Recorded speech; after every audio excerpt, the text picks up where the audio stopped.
इस दुनिया में दो ही तरह के लोग होते हैं। एक जिनको पता है कि वो हैक हो गए हैं, वो पासवर्ड लेने का झंझट लेगा नहीं। फ्री वाईफाई के चक्कर में कुछ भी कर लिया किसी ने।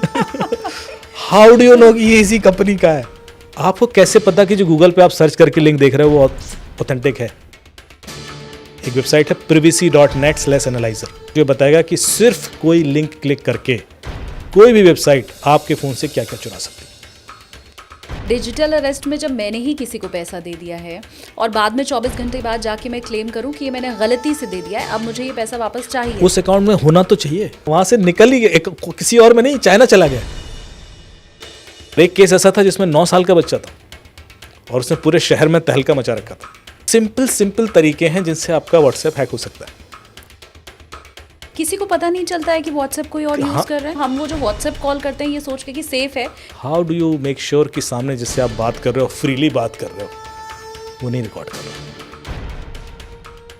तो कुछ भी सेफ नहीं है। क्विक सपोर्ट ऐप आपके फोन की स्क्रीन शेयर कर देता है, तो सामने वाला देख सकता है कि आपके फोन पे अब क्या हो रहा है। आपसे पहले वो ओटीपी मंगाएगा, वो ओटीपी फ्लैश करेगा और डालेगा और पैसा निकल जाएगा। अगर मैंने 2 अकाउंट रखे हैं, बैंक अकाउंट या 3 अकाउंट रखे हुए हैं, जिसका मेरे पास डेबिट कार्ड है ही नहीं, मैंने कभी क्रेडिट कार्ड उस अकाउंट का मतलब कोई लिंक नहीं है, लेकिन क्या वो भी जा सकता है? क्रिमिनल कभी आपकी डिवाइसेस हैक नहीं करेगा आप तक पहुंचने के लिए। क्रिमिनल हमेशा आपको हैक करेगा आपकी डिवाइसेस तक पहुंचने के लिए। और एक बार उसने आपको हैक कर लिया तो फिर आप 10 अकाउंट में पैसे रखो, निकाल लेगा। आपके पीछे कहानी होती है और उस चक्कर में ओटीपी चला जाता है। वो जब तक कहानी आपको नहीं बताई जाएगी ना, आप बच नहीं पाओगे।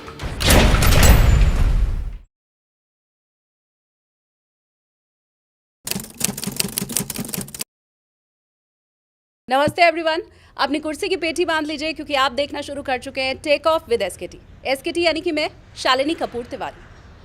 हम में से ज़्यादातर लोग मोबाइल फ़ोन का इस्तेमाल करते हैं, लेकिन क्या हम अपने मोबाइल का ठीक ढंग से इस्तेमाल कर रहे हैं या कहीं वो हमें फंसा तो नहीं रहा है? यूपीआई का इस्तेमाल हम करते हैं और ऑनलाइन पेमेंट करते हैं, लेकिन बहुत से लोग ऐसे हैं जो उसी के चक्कर में फंसकर अपना सारा पैसा गंवा देते हैं। अब तक बहुत से शोज़ बन चुके हैं, मुझे लगता है, जो आपको एजुकेट करने की कोशिश कर रहे हैं। हर रोज़ खबरों में आप पढ़ते होंगे कि कैसे आप साइबर क्राइम जो हो रहा है उसके फेर में ना पड़ें। बावजूद इसके कई मर्तबा उसे पढ़कर, जानकर, वीडियो देखने के बाद भी जब हमारे ऊपर वो घटना घटित हो रही होती है तब पता नहीं हम वो क्यों भूल जाते हैं। आज हमारे साथ एक ऐसे गेस्ट हैं इस पॉडकास्ट में जो आपको जब साइबर क्राइम के बारे में बताएंगे तो मेरा भरोसा पूरा है कि फिर आपको समझ में आ जाएगा। वो बातें जो अब तक पढ़कर आप भूल जाते थे, आज इस पॉडकास्ट को देखने के बाद आपके जहन में पक्की हो जाएगी। तो चलिए देर नहीं करती हूँ, बोर्डिंग पास फटाफट से मैं दे देती हूँ। मेरे साथ इस वक्त पॉडकास्ट में मौजूद है cyber crime investigator, author, police को भी ऐसे केस सुलझाने में जो मदद करते हैं, एजेंसीज की मदद करते हैं, अमित दुबे जी मौजूद हैं। बहुत स्वागत है सर। थैंक यू शालिनी जी। मेरे ठीक कहा कि अभी तक जो बातें पढ़ के समझ नहीं आती थी, आज आप समझा देंगे सबको? बिल्कुल, मैं कहानियां सुनाता हूँ और कहानियां लोगों को याद रह जाती हैं। हाँ। डूज एंड डोंट्स लोग भूल जाते हैं। हाँ। और अक्सर लोग मेरे से कहते हैं सर आपने डरा दिया, बताइए बचें कैसे। एक्चुअली आप गौर से देखिए, जब हम कहानियां सुना रहे होते हैं आपको बचने के तरीके उसमें मिल जाते हैं। प्रॉब्लम यह है कि हम सीधे बचने के तरीके बताएंगे तो आप उसको इंपॉर्टेंस दोगे नहीं, वो अप्लाई करोगे नहीं। लेकिन आपने वो पंचतंत्र की कहानी सुनी है ना? हाँ। तो हुआ क्या था कि एक राजा थे, उनके कुछ बच्चे थे जो इंटेलिजेंट नहीं थे, उनको कोई पढ़ा नहीं पा रहा था। तो उन्होंने किसी को बुलाया कि कोई आए इनको पढ़ा दे, तो हर कोई आता था, फेल हो जाता था। उसके बाद एक कोई ऋषि आए, उन्होंने कहा कि मैं उनको पढ़ा सकता हूँ। तो वो लेके गए, उन्होंने बिठाया उनको और एक कहानी सुनानी शुरू की कि एक जंगल था, घना जंगल, उसमें एक शेर था और शेर एक दिन शिकार पे निकला हुआ था और उसने एक खरगोश देखा और खरगोश भागा और गड्ढे में गिर गया। और उसके बाद खरगोश ने बचने के लिए ये किया। फिर उसके बाद एक सियार आ गया। तो एक कहानी ख़त्म नहीं होती थी और नई कहानी शुरू हो जाती थी और फिर नई कहानी शुरू हो जाती थी और वो कहानी कभी ख़त्म हुई ही नहीं। और बच्चे सुनते रहे, घंटों बैठे सुनते रहे। और जब वो कहानी मतलब शाम होती थी तो वो इतना सीख चुके होते थे, क्योंकि वो कैसे बचे, क्या चैलेंज आए, उसी में लर्निंग थी। और वो सारे बच्चे इंटेलिजेंट हो गए और वो कहानियाँ बाद में पंचतंत्र की कहानी बनी और उस पर पूरा उपनिषद है। हाँ। यही आर्ट है जो मैं अप्लाई करता हूँ। हम जब भी कोई साइबर अवेयरनेस सेशन देखते हैं ना, तो लोग कहते हैं साहब डूज, OTP मत दीजिए, लिंक पर क्लिक मत कीजिए, एप्लीकेशन मत इंस्टॉल कीजिए। जब मेरे पास FIR आती है तो मैं देखता हूँ ऐसा कुछ होता ही नहीं है, किसी ने OTP दिया ही नहीं है। आपके पीछे कहानी होती है और उस चक्कर में OTP चला जाता है, और वो किसी के साथ भी हो सकता है। आपको पता है, आपको 50 बार बता दिया कि OTP मत दीजिए, तब भी हो जाएगा, तब भी आपसे लिंक क्लिक हो जाएगा। वो जब तक कहानी आपको नहीं बताई जाएगी ना, आप बच नहीं पाओगे। तो ये मुद्दा है जो मैं आपको बार बार बता रहा हूँ कि लोग बाद में कहते हैं सर बचना कैसे। अरे थोड़ा कहानी को ध्यान से सोचिए, और आप जब पूरा कहानी समझ में आ गई तो समझो आप बच गए। फॉर एग्जाम्पल मैं आपसे कहूँ कि आप हाईवे पर गाड़ी चलाएं तो संभाल के चलाना। जब नोएडा एक्सप्रेस से चलाना, संभाल के चलाना। फिर आप निकल रहे होंगे, फिर रुकना, शालिनी जी वो गाड़ी जरा संभाल के चलाना। तो आप कहोगे यार ये आदमी बार बार क्यों बोल रहा है, मतलब मैं संभाल के ही चलाती हूँ, इसमें प्रॉब्लम क्या है। फिर जब जा रहे हो, अरे संभाल के चलाना। मैंने आपको कोई इन्फॉर्मेशन नहीं दी, पर अब मैं आपको जरा कहानी सुनाऊं कि शालिनी जब आप हाईवे पे निकलेंगी ना और अचानक आपकी विंडशील्ड पर कोई एग आके टकराए, तो वाइपर मत ऑन कर देना। जैसे आप वाइपर ऑन करेंगे ना, फ्रॉथ जम जाएगा, वो ब्लाइंड हो जाएगी स्क्रीन, और आपको गाड़ी रोकनी पड़ेगी। जैसे आप गाड़ी रोकेंगे, बगल से 2 लोग आएंगे, गन लगाएंगे और आपको लूट लेंगे।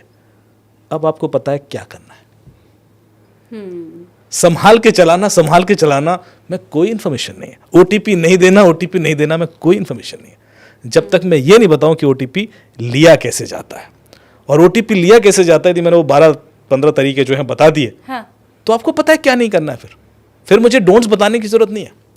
दूसरी एक और चीज, मैं सॉरी लंबा आंसर दे रहा हूं, कि हमारे दिमाग में डोंट्स परसीव ही नहीं होता। मैं आपसे बोलूं कि शालिनी जी अगले सेकंड आप हाथी के बारे में मत सोचिएगा, डोंट थिंक अबाउट एलिफेंट, तो आप कर सकते हो क्या? ये चीज संभव ही नहीं है। हमारे दिमाग में डोंट परसीव ही नहीं होता, हम सिर्फ डूज परसीव करते हैं। हम बच्चों को बोलते हैं don't do that, don't do that, उसका कोई फायदा नहीं होता। They will never understand. उनको सिर्फ बताओ करना क्या है, उनको ये मत बताओ क्या नहीं करना है, क्योंकि वो उनके दिमाग में आएगी नहीं। रादर जब आप डोंट वो चीज बोल रहे हो, वो रादर और बड़ी होती जाएगी, आप ज्यादा हाथी सोचोगे। आपको मैं डोंट थिंक अबाउट एलिफेंट बोल रहा हूँ, तो एलिफेंट ही सोचोगे आप, नेगेटिविटी ही कर आएगी यदि मैं उस चीज को रोकने के लिए कोशिश कर रहा हूँ। ये लर्निंग प्रोसेस ही ठीक नहीं है। तो वो जो आपने कहा ना कि राजा के बच्चे को कोई पढ़ा नहीं पाता था, और फिर जब उन्होंने कहानी बताना शुरू किया तो सुबह से शाम हो गई। बिल्कुल बिल्कुल। तो अब उसमें से क्या टेक अवे है, ये तो हमें निकालना है। तो आप फिर ऐसी कोई कहानी सुनिए ना, मैं भी ऐसी वो राजा के बच्चों की तरह मैं बैठ गई हूँ कि सुबह से शाम हो जाए कोई दिक्कत नहीं है। अब ऐसी कोई कहानी है आपके पास? मैं एक छोटी सी कहानी शुरू करता हूँ। और हाँ, मेरे पास तो खैर हजारों केसेस हैं, हर दिन देखिए नए नए केसेस आते हैं और एक कहानी बन जाती है। और इस बार जो मैं आपको सुना रहा हूँ, ये मैंने पहले किसी पॉडकास्ट में नहीं सुनाई है, तो इसलिए थोड़ी नई है। जो लोग सुन रहे हैं, क्योंकि लोग ढूंढ ढूंढ के मेरे पॉडकास्ट सुनते हैं, तो ये सुन लें एक बार। तो नोएडा के एक स्कूल की कहानी है, जिसमें एक स्कूल में थ्रेटनिंग ईमेल आ रही थी, धमकी वाली कि ये कर दीजिए, स्कूल बंद कर दीजिए, पोस्टपोन कर दीजिए। तो उन्होंने देखा ईमेल आ रही हैं प्रॉपर जीमेल से आ रही हैं, और ये जो अकाउंट है जिसका उसका बच्चा उस स्कूल में पढ़ता था। तो उन्होंने उनके फादर को बुलाया कि आपकी अकाउंट से ईमेल आईडी से आ रही हैं। उन्होंने कहा मैं तो भेजी नहीं। बोले आपका बच्चा भेजता होगा। बोले वो कैसे भेजेगा, उसको एक्सेस कैसे होगा? तो थोड़ा सा टसल हो गई। बोले नहीं साहब, इंक्वायरी करा लीजिए आप। तो उन्होंने इंक्वायरी कराई, हेडर वगैरह चेक कराए, तो वो ऑथेंटिक ईमेल है, उन्हीं की ईमेल आईडी से आई है। मतलब जैसे कि हम लोग स्पूफ ईमेल की बात करते हैं ना, कि मैं आपके ईमेल से किसी को ईमेल भेज सकता हूँ, ईमेल स्पूफिंग करके। तो यदि आपके ईमेल से मैं स्पूफ ईमेल भेजूंगा तो ईमेल आपका ही दिखाई देगा, लेकिन यदि मैं हेडर चेक करूंगा तो मैं पता कर सकता हूँ कि स्पूफ्ड ईमेल है। मतलब एक आम आदमी शायद ना समझ पाए, लेकिन थोड़ा सा भी कॉन्शियस आदमी होगा, हेडर खोल के देखेगा तो उसके ईमेल आईडी के आगे लिखा होगा on behalf of this server, जो आप लर्निंग है लोगों के लिए। क्योंकि ऐसा अक्सर होगा कि आपके किसी अननोन आदमी, आपके बॉस, आपके कलीग की ईमेल आईडी से ईमेल आ जाएगी और आपसे कुछ करने को कहा जाएगा और आप कर देंगे, क्योंकि आपने सिर्फ प्रोफाइल पिक्चर देखी और ईमेल आईडी देखी और आपको भरोसा हो गया कि ये तो ऑथेंटिक आदमी है। तो इस केस में वो स्पूफ ईमेल नहीं थी, उसी की ईमेल आईडी से गई थी। तो उस व्यक्ति ने अपना ईमेल आईडी लॉग आउट कर लिया। उसने कहा मैं लॉग आउट कर लेता हूँ, अब कैसे जाएगी? अगले दिन फिर मुझे प्रिंसिपल का फ़ोन आएगा, साहब फिर से आई ईमेल। मैंने क्या बात कर रहे हो? हाँ, और वो लॉग आउट करके बैठे हुए। तो फिर मैंने ईमेल हेडर चेक किया तो फिर ऑथेंटिक ईमेल है। तो मैंने कहा ऐसा कैसे हो सकता है? फिर मैं उनको बुलाया, फ़ोन वोन चेक किया, बोलते हम तो सब लॉगिन ही नहीं किया। अच्छा, जीमेल पे आप ये चेक कर सकते हैं कि आपका ईमेल आईडी कहाँ से लॉगिन हुआ है। हाँ, कैसे चेक करते हैं आप अपने लैपटॉप पे जीमेल खोलिए और जो इनबॉक्स है ना, इनबॉक्स के राइट साइड में नीचे कॉर्नर पर एक ऑप्शन दिखाई देगा डिटेल्स करके, और उसको क्लिक करेंगे तो एक विंडो खुल जाएगी, पॉपअप विंडो। उसमें आईपी एड्रेसेस होंगे कि आपका ईमेल पिछले 20 दिनों में या 15 दिनों में कहाँ से लॉगिन हुआ। वो आईपी एड्रेसेस, लोकेशंस वगैरह सब होंगे, डिवाइस टाइप भी होंगे कि मोबाइल से हुआ, लैपटॉप से हुआ।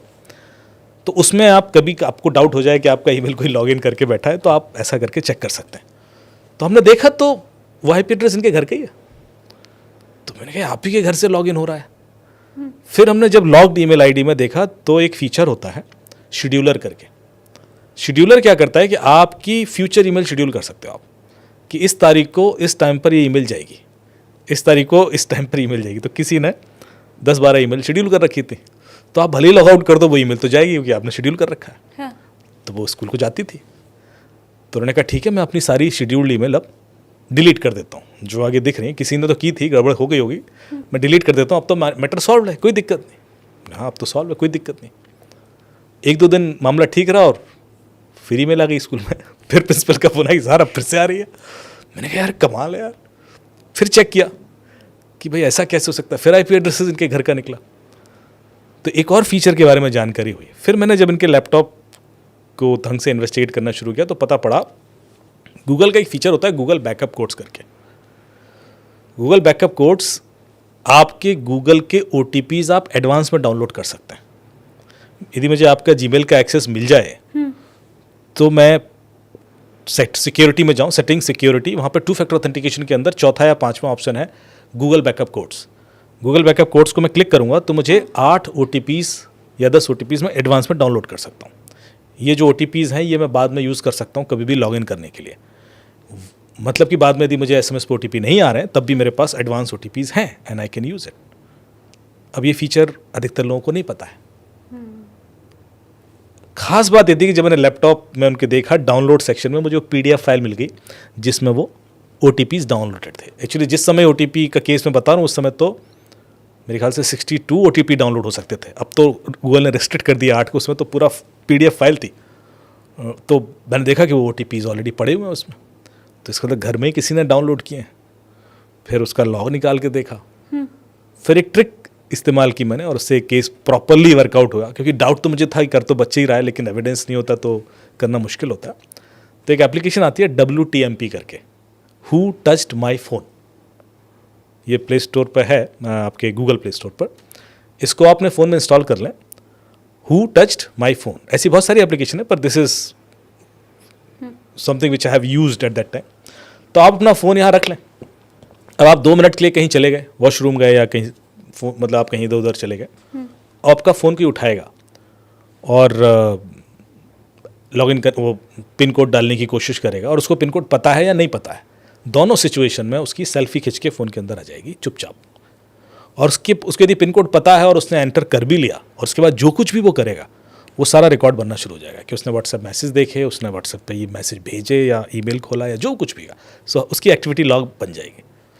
तो मैंने उनके फ़ोन में चुपचाप डाल के रख दी, यानी एक ऐसी एप्लीकेशन लैपटॉप में भी डाली ताकि एविडेंस मिल जाए, और एविडेंस मिल गया। उनका बच्चा ही करता था। पर इस पूरे स्टोरी में आपने देखा, आप कोई कहेंगे कि आप बचे कैसे। मैंने आपको तीन ट्रिक 13-14 ईयर्स एज का था। पर एक केस ऐसा था जिसमें 9 साल का बच्चा था और उसने पूरे शहर में तहलका मचा रखा था और पेपर में न्यूज़ छप गई थी कि एक घर है जिसमें कोई भी जाता है तो उसका फ़ोन हैक हो जाता है, और वो डिफरेंट केस था। पर जितनी बार मैं केस इन्वेस्टिगेट करता हूँ ना, देखिए आपने 3 लर्निंग मिल गई इसमें। पहला, आपको पता है कि ईमेल शेड्यूल हो सकती है, और यदि किसी को लॉग्ड आपका जीमेल आईडी मिल गया, वो आपके बिहाफ पे ईमेल शेड्यूल करके आपको परेशान कर सकता है। आप 2 मिनट के लिए लैपटॉप मिला मुझे, मैंने फटाक से ईमेल शेड्यूल करके डाल दी। दूसरा, मैं आपके OTPs डाउनलोड कर सकता हूँ और आपके बिहाफ पे लॉगिन करके फिर आपको परेशान कर सकता हूँ। तो ये जो फीचर्स यदि मैं आपको पता होंगे तो आप बच गए। मैं एक इवेंट में बोल रहा था और हमारे यहाँ दिल्ली के कुछ बिलियनर्स का इवेंट था, जो बड़े बड़े लोग आए थे। उन्होंने एक्सक्लूसिवली मुझे बुलाया कि सर आइए और हम बताइए कैसे कैसे फ़ोन हैक हो जाते हैं। तो यहाँ पे एक बड़े 5 स्टार होटल में बोला मैं, सब लोग आए, काफ़ी सारे उस ग्रुप के मेंबर्स थे, लेडीज़ भी थी, जेंट्स भी थे। जब मैंने अपनी सेशन ख़त्म किया, मैं बाहर आया तो कुछ लेडीज़ मेरे पास आई, बोले आप जो कुछ बताया वो तो ठीक है, पहले बताइए कि मेरे हस्बैंड को मेरे व्हाट्सएप मैसेज कैसे पता पड़ जाते हैं। अच्छा। मैंने कहा दिखाओ वो। तो मैंने फ़ोन देखा उनका, एंड देन आई रियलाइज कि सिंपल तरीके हैं जिनसे आपका व्हाट्सएप हैक हो सकता है, जिससे OTP निकलता है बेसिकली आपका, वो मैं बताऊंगा OTP निकालने के। हाँ। तो ये जो OTP निकालने के तरीके हैं ये लॉयर्स को भी पता है और वो सजेस्ट करते हैं। तो जहाँ पर भी कॉन्फ्लिक्ट चल रहे हैं, जहाँ पर भी थोड़ा सा वो चाह रहे हैं कुछ एविडेंस मिल जाए, they suggest and it is happening. किसी को पता नहीं चलता है कि व्हाट्सएप कोई और हाँ, यूज कर रहा है। जैसे मैं अगर पता पड़ desktop सकता है, पे- डेफिनेटली पता पड़ सकता है, लेकिन लोग क्या है कि इतने, देखिए हमारे यहाँ पे अभी 3 जनरेशन चल रही है जो हम बोलते हैं अल्फा और जो जेनजी और एंड ऑल, तीनों जनरेशन में कमाल का गैप है। एक जनरेशन उसको पता है, एक जनरेशन उसको बिल्कुल भी नहीं पता, एक जनरेशन उसको पता तो कि ऐसा कुछ होता है बट दे हैव, जैसे मैं आपको बोलूँ कि आपको पता है कि आपकी हर लोकेशन फ़ोन रिकॉर्ड कर रहा है, तो आपको पता तो है पर आपने देखी तो नहीं ना कभी। अब मैं आपको लैपटॉप पे खोल के दिखा दूँ आपकी सारी लोकेशन, तब आपको लगेगा अरे ये तो मिसयूज हो सकती है। हिस्ट्री में चेक हो जाता है। उसके अलावा भी है कोई ऑप्शन? उसके अलावा भी बहुत सारे ऑप्शन एक्चुअली हाँ, होता क्या है कि आप, मैं कर चुकी हूँ इसलिए मुझे पता है। और अगर मैं डिलीट करूंगी ना बीच का कुछ, अगर मैं 3 जगह एक दिन में गई और मैं बीच का डिलीट करूंगी तो वो ऐसा नहीं होगा कि वहां से मैं सीधे वहां पहुंच जाऊं, वो उतना फिर गायब ही रहेगा। Correct, correct. तो वो मन में शंका डालने के लिए तो काफी है कि आपने डिलीट तो किया। हाँ। तो वो डिलीटेड जो भी आप एक्शन लेते हो ना उसका भी लॉग बनता है। आपकी एक्टिविटी का लॉग भी गूगल भी मेंटेन रखता है और भी बहुत सारे सिस्टम लेवल सॉफ्ट जो OS है वो भी करता है। तो जो वो लॉग है उससे मुझे पता पड़ जाता है कि इसने कुछ डिलीट करने की कोशिश की, मैनिपुलेट करने की कोशिश की, क्या किया, and that also comes as an evidence. जैसे कई बार क्या होता है कि कुछ लोग अपने सबूत छुपाने के लिए स्पेशल प्रोविज़न कर लेते हैं कि भाई मैं तो सारा डेटा डिलीट करूँगा हाँ। और मैं एक कहानी से इस चीज़ को बताऊँगा क्या हुआ। तो मुझे एक मिनिस्टर साहब का फ़ोन आया, उन्होंने कहा अमित जी मेरे खिलाफ़ एक लेटर वायरल हो रहा है, उसमें कुछ करप्शन के चार्जेस लगे हुए हैं और मेरे ऊपर प्रेशर है कि रिज़ाइन कर दिया जाए।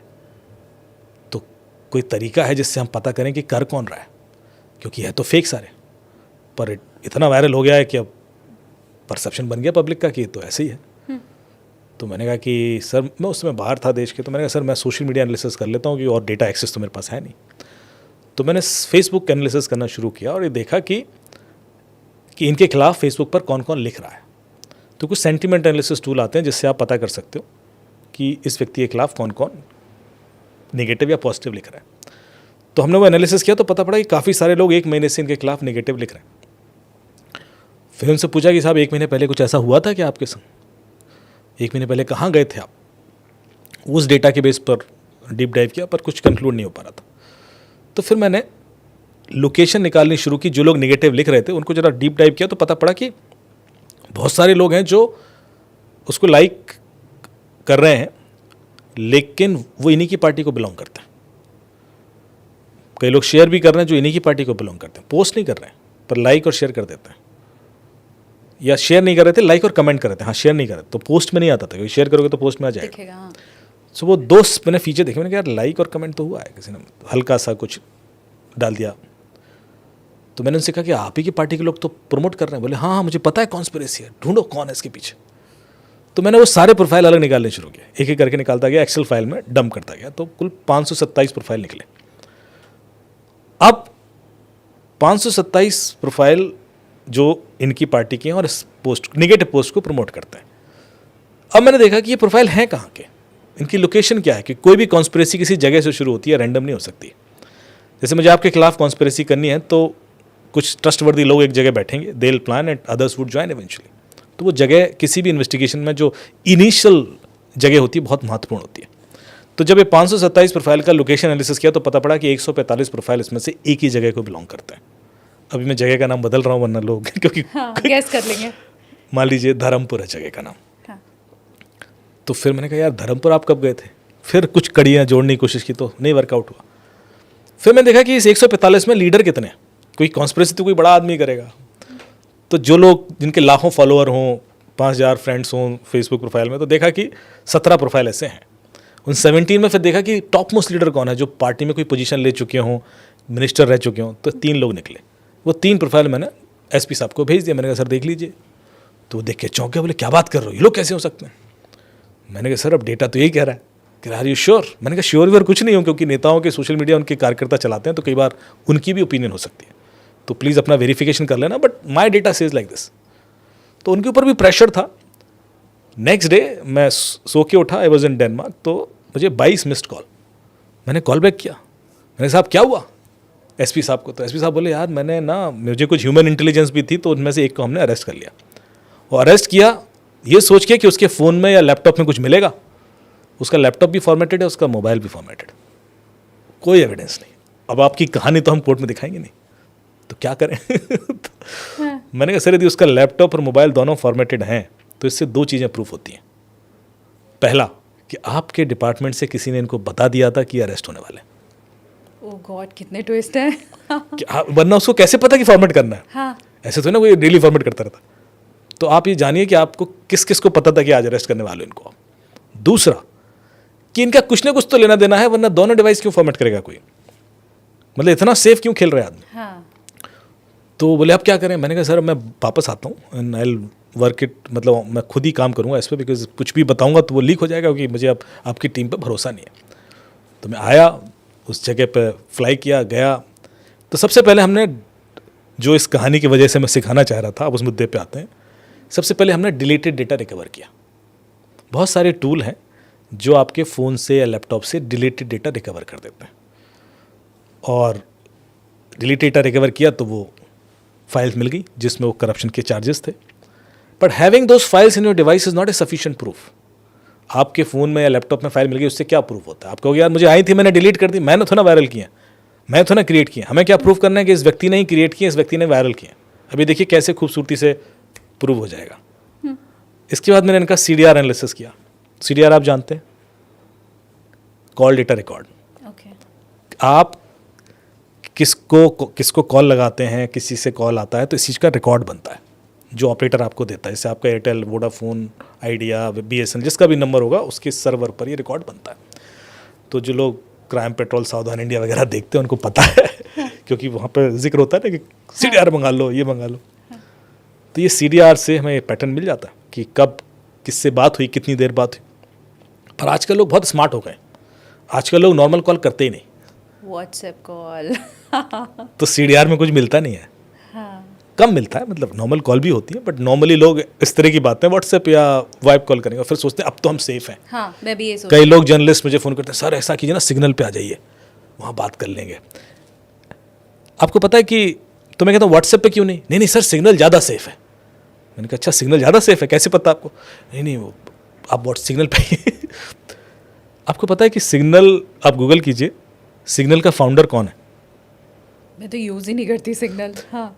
जिसने व्हाट्सएप बनाया उसी ने सिग्नल बनाया। दोनों का फाउंडर एक ही व्यक्ति, ब्रायन एक्टन। पर प्रोडक्ट अलग अलग हो सकता है। पॉइंट इज दिस कि if you can't trust on WhatsApp then how are you trusting on signal.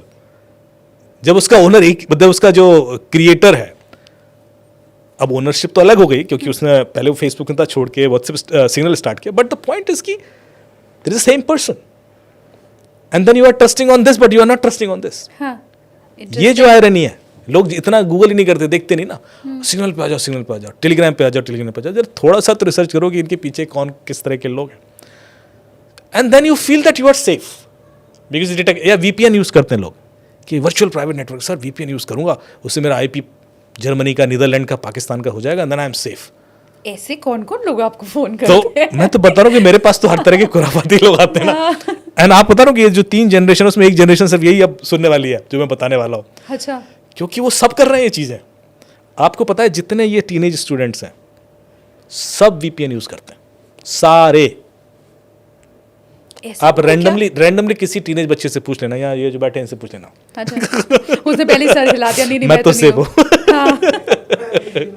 हाँ। आप, तुम्हारी आवाज़ रिकॉर्ड नहीं हो रही, ये कह रहे हैं कि मैं तो नहीं करता ये सब यूज़। हाँ। VPN क्यों यूज़ करते हैं लोग? वर्चुअल प्राइवेट नेटवर्क तो कई सारी फ्री एप्लीकेशंस भी हैं, पेड भी हैं। जब आप जैसे प्रोटॉन VPN, सेक VPN, ultra VPN, urban VPN, Nord VPN, इस तरह के बहुत सारे VPN एप्लीकेशंस हैं, आप फ़ोन पे इंस्टॉल करेंगे ना तो आप अपना IP एड्रेस किसी भी कंट्री का कर सकते हैं। सो अभी आप यहाँ बैठे हैं पर आपके फ़ोन का IP एड्रेस जर्मनी का हो जाएगा। उसके बाद आप जो कुछ भी कर रहे हैं सामने वाले को लगेगा कि आप जर्मनी में बैठे हैं, आप इंडिया में है ही नहीं। लोग क्यों यूज़ करते हैं? क्योंकि इंडिया में जो चीज़ें बैंड हैं वो एक्सेस कर सकते हो फिर आप, क्योंकि अब आप इंडिया के आईपी से रिक्वेस्ट ही नहीं भेज रहे हो। ओके। तो अब आप ऐसी सारी चीज़ें एक्सेस कर पाओगे जो गवर्नमेंट ऑफ इंडिया ने बैन कर रखी है। मुझे ऐसा फील हो रहा है हम लोगों को क्राइम करना सिखा रहे हैं, अवेयर नहीं कर रहे हैं। हाँ। नहीं, बताना बहुत ज़रूरी है। देखिए, जब तक आप क्रिमिनल कैसे सोचता है नहीं सोचेंगे ना, आप नहीं बच पाएंगे। अब वो सुन रहा है ना, तो अब वो अभी नहीं भी यूज तो करता होगा तो करेगा। मैं बताऊंगा ना कि कर ले। अभी जितने क्राइम केसेस हो रहे हैं हाँ। जो मैंने सॉल्व किए पिछले 1 साल में, 1.5 साल में, उसमें सब मैं VPN यूज़ कर रहा था क्रिमिनल पर, हमने पकड़े ना। मैं इसी चीज़ पे आ रहा था कि जो लोग ये सोचते हैं कि हम VPN यूज़ कर लेंगे तो हम छुपे हैं। जब मैं स्कूल कॉलेज में जाके बोलता हूँ ना, तो बच्चों से बोलता हूँ कि मुझे बताओ कैसे आप अपने आप को पूरी तरह इंटरनेट पे छुपा सकते हो, तो आप मानोगे नहीं, कम से कम 25 से 30% बच्चे पहले तो मुझे हैकिंग टेक्निक बताने लगते हैं वो। और ये बच्चे वो हैं जो 12, 13, 14, 15 साल के हैं, 9 साल वाले ही बताते हैं कई बार। और दूसरा then they give us correct answer कि सर मैं VPN यूज़ करूँगा, डिस्कॉर्ड यूज़ कर लूँगा, एनोनिमस ID यूज़ कर लूँगा, टॉर यूज़ कर लूँगा, मतलब इनकॉग्निटो मोड यूज़ कर लूँगा, जितने पॉसिबिलिटीज़ हैं, प्रॉक्सी यूज़ कर लूँगा, वो सब बता देते हैं मुझे नहीं पता इतना तो। हाँ। आप समझ रहे हो, पर उनको सब पता होता है। ये वही जनरेशन है जिनसे हम अभी जो ये होक्स कॉल आ रहे थे, हाँ। बच्चे ही पकड़े गए ना। तो आप ये समझिए कि वो लोग, और उनको पकड़ना इसलिए मुश्किल था क्योंकि देवर बिहाइंड VPN। लेकिन आप जब VPN यूज़ कर रहे हो, ये सोच रहे हो कि आप तो छुपे हो, तो ये आपकी गलतफहमी है। क्योंकि जरा आप सोचिए कि एक कंपनी है जो लाखों करोड़ों खर्चा करती है, एक सर्वर बनाती है, VPN सर्वर, और फिर आपको कहती है आप इसको यूज़ कर लो फ्री में, क्योंकि मुझे टेंशन है आपको पुलिस ना पकड़ ले और आप इलीगल चीज़ें कर सको। क्यों करेगी वैसा? कोई ऐसा क्यों करेगा? तो उसका क्या मोटिवेशन है? उसको डेटा चाहिए। वो ये जो VPN का डेटा है, ये डार्क वेब पे ज़्यादा महंगा बिकता है। आपने, क्योंकि उसको पता है कि जिसने VPN यूज़ किया उसने कुछ खुराफात तो किया, तो उसकी तो डिमांड है ना उस डेटा की, तो मिलेगी बाहर। तो जो लोग ये सोचते हैं कि हम VPN यूज़ कर रहे हैं या जो भी ऐसी एक्सक्लूसिव एनोनिमिटी अचीव करने के लिए, वो इल्यूजन में है, वो ज़्यादा रिस्क ले रहे हैं और ईजिली पकड़े भी जाएंगे। तो I am coming back to my story कि वो जो हम कहाँ से कहाँ पहुँच गए। लेकिन इस बीच मेरा एक सवाल है। हाँ जी। ये मुझे लगता है क्योंकि हर आम आदमी से जुड़ा हुआ है, जो क्रिमिनल है उससे नहीं, मुझसे और हमारे व्यूवर्स से जुड़ा हुआ है, कि मतलब हम वो जो व्हाट्सएप कॉल करते हैं ये सोच के कि सेफ है, इसकी तो रिकॉर्डिंग नहीं हो सकती है, तो वैसा नहीं है? नहीं, रिकवर हो जाएगा वो भी? देखिए, पहले हम सवाल को समझने की कोशिश करते हैं। हाँ। सवाल ये है कि व्हाट्सएप सेफ है, तो किस पर्सपेक्टिव से सेफ है? यदि मैं आपसे व्हाट्सएप पे बात कर रहा हूँ तो देयर आर 2 एंड पॉइंट्स जहाँ पर ये कॉल रिकॉर्ड हो सकती है।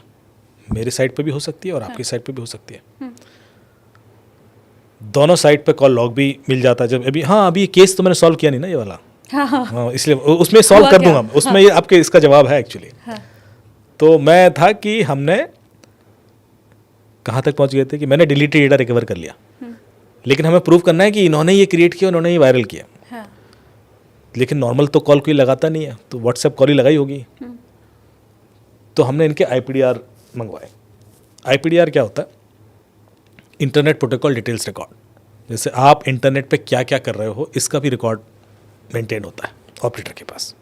आपने वेबसाइट कौन सी एक्सेस की, क्या सर्विस ली उस पर, ब्रीफ कंटेंट नहीं मिलेगा लेकिन सर्विस का नाम वगैरह मिल जाएगा। हाँ। क्योंकि IP एड्रेसेस लॉग होते हैं। तो उस IPDR में हमने देखा, पहले हमने देखा कि जो CDR था, CDR में चूंकि नॉर्मल कॉल तो मिलते नहीं है लेकिन OTPs दिख जाते हैं। तो हमने देखा कि सुबह 11 बजे इनको एक OTP आया है व्हाट्सएप का, जिस दिन दोपहर 3 बजे अरेस्ट हुआ है। यदि सुबह 11 बजे OTP व्हाट्सएप का आया है, इसका मतलब है कि इनको 11 से पहले पता था कि आज अरेस्ट होने वाला है। तो इन्होंने अपना फ़ोन फॉर्मेट किया, व्हाट्सएप का डेटा डिलीट किया, फिर व्हाट्सएप दोबारा इंस्टॉल किया, दोबारा कॉन्फ़िगर किया, तो OTP आया। ये इंश्योर करने के लिए कि बैकअप से कोई डेटा ना आ जाए, फिर से कोई सरफेस ना हो जाए evidence, he wanted to make sure, इसलिए दोबारा कॉन्फ़िगरेशन किया। हाँ। यदि 11 बजे व्हाट्सएप का OTP आया तो इनको 11 से पहले बता दिया था। 9 बजे बताया होगा, 10 बजे बताया होगा, 8 बजे बताया होगा, 7 बजे बताया होगा, ये हुआ होगा। तो हमें एक 7 से 11 की विंडो मिल गई कि इस टाइम पे इनको व्हाट्सएप पे कॉल आ सकती है, जिसमें इनको बताया गया होगा कि आप आज अरेस्ट हो सकते हो। नॉर्मल कॉल तो आया करेगा नहीं कोई। और उस पीरियड का हमने IPDR निकलवाया कि इंटरनेट पर उन्होंने क्या क्या किया। तो पता पड़ा कि 9 से 9:05 पे उनकी व्हाट्सएप पे 2 ऑडियो कॉल हुई है, पर ये नहीं पता पड़ता कि किससे हुई है। ये तो पता पड़ जाता है कि व्हाट्सएप पे ऑडियो कॉल हुई, पर किससे हुई नहीं दिखता। अब किससे हुई कैसे जाने? इन्होंने तो अपना फ़ोन फॉर्मेट कर लिया है, लेकिन जिससे हुई है उसने थोड़ी ना फ़ोन फॉर्मेट किया होगा, उसको थोड़ी ना पता है कि हम उस तक भी पहुँच सकते हैं। हाँ। अब यहाँ आप चाहते हो कि मैं बता दूं लोगों को? नहीं, पर अभी भी केस बहुत मुश्किल लग रहा है मुझे, क्योंकि आप किस किस ऑफिसर का फ़ोन मंगवा पाएंगे? कोई पुलिस स्टेशन में तो बहुत से लोग काम कर रहे होते हैं, मुझे लगता है वहाँ का जो हाउस कीपिंग वाला होता होगा वो भी बता सकता, कोई भी बता सकता है। अभी भी बहुत मुश्किल है ये। फिर भी जो डोमेन है वो सब लिमिटेड है ना। हाँ। भाई लाखों तो नहीं ना, सैकड़ों में ही होगा ना। हाँ। 10-20 तो होंगे। हाँ। पर उतना भी करने की ज़रूरत नहीं होती। होता क्या है कि हमने इनके CDR से भी निकाला कि इनके प्रॉक्सिमिटी में लोग कौन कौन है जिनसे दिन में 4-5 बार बात करते हैं। ये आप निकाल सकते हो, कुछ ह्यूमन इंटेल से भी निकल आता है, कुछ CDR से भी निकल आता है। तो 12 लोग हमने आइडेंटिफाई कर लिए। उन 12 के IPDR चेक किए कि उनमें से किसी ने सुबह 9 से 9:05 पे ऑडियो कॉल लगाई है क्या? तो एक ने लगाई थी, वो इनका ड्राइवर था। ड्राइवर के फ़ोन में 9 से पहले एक पुलिस ऑफिसर की कॉल आई थी, तो ये चेन खुल गई। तो ड्राइवर जो था इनका social media manager cum driver cum mediator सब कोई था। तो आप अब गौर से सुनना, यदि आपका नंबर मेरे फ़ोन बुक में सेव्ड है और मेरा नंबर आपकी फ़ोन बुक में सेव्ड है और आपके IPDR में दिख रहा है कि 2 से 2:05 तक आपने व्हाट्सएप पे ऑडियो कॉल लगाई है और मेरे IPDR में दिख रहा है कि 2 से 2:05 मैंने ऑडियो कॉल लगाई है, तो हम दोनों ने व्हाट्सएप पे बात की है, ये इस्टेब्लिश हो जाता है। राइट। तो ऐसे बहुत सारी ट्रिक हैं, मैं हल्का सा ट्रिक दे रहा हूँ कि आप जो ये मान के बैठे हो कि एब्सोल्यूट सेफ्टी कुछ नहीं होती है। अब जितने अभी आपने देखा होगा कि ये रणबीर अहलावालिया वाला केस हुआ, उसके बहुत सारे पुराने WhatsApp recorded video, face time recorded videos viral हुए जिसमें वो लोगों से बात कर रहे हैं और वो अब्यूजिव लैंग्वेज भी यूज़ कर रहे हैं। अब ये तो नॉर्मल व्हाट्सएप वीडियो कॉल होगी या फेस टाइम कॉल होगी, अब करो कैसे लीक हो गए? और ये तो पहले हुई है। हाँ। इसका मतलब है पहले कोई ना कोई स्क्रीन रिकॉर्डिंग कर रहा था ना। How do you make sure कि सामने जिससे आप बात कर रहे हो, फ्रीली बात कर रहे हो, वो नहीं रिकॉर्ड कर रहा? ट्रू। जब यहाँ पर हो गई जिसमें 2 ट्रस्टवर्दी फ्रेंड्स रिकॉर्ड कर रहे हैं, अब मैं नाम नहीं लूँगा दोनों का, पर दोनों में से एक ही जगह तो रिकॉर्ड हो सकती है, या तो इसने किया उसने किया है। आप ट्रस्ट नहीं कर सकते जब आप किसी से भी वीडियो कॉल पर या फेस टाइम पर या व्हाट्सएप कॉल पर बात कर रहे हो। फिर लोग कहते नहीं, देखिए सर्वर से नहीं निकलेगा, that I understand, everybody understands, पर 90% जो हमारी ज़िंदगी में किया है ना, वो हमारे ही चलते हैं। वो हमारे आसपास के लोगों के कारण है। हाँ।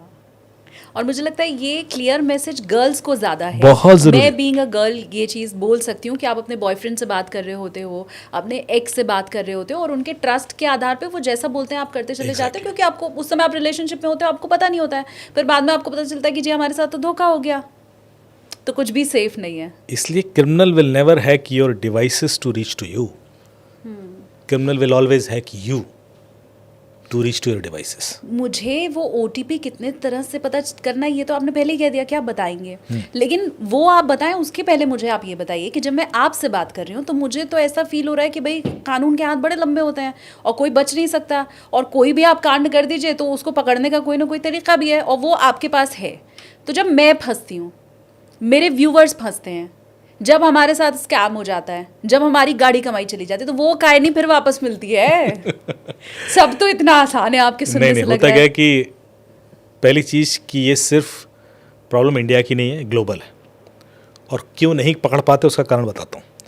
हमारे पास हर दिन जो ऑफिशियली भी कंप्लेंट आती है वो 35 से 40 हज़ार कंप्लेंट्स पर डे आती हैं गृह मंत्रालय के पोर्टल पर फाइनेंशियल फ्रॉड की। पर डे यदि 45 से 40 हज़ार आएंगे, आप सोचिए महीने में कितनी हो गई और साल में कितनी हो गई। आप किसी भी साइबर सेल में चले जाइए, एक ऑफिसर के पास कम से एवरेज 250 से 300 कंप्लेंट पड़ी है। और ये जो इन्वेस्टिगेशन हुआ है, जैसे जो होक्स कॉल वाला सॉल्व हुआ, 2 महीने लगे ना इसमें, 2-2.5-3 महीने लगेंगे, क्योंकि बहुत सारी चीज़ों पर हम डिपेंडेंट हैं।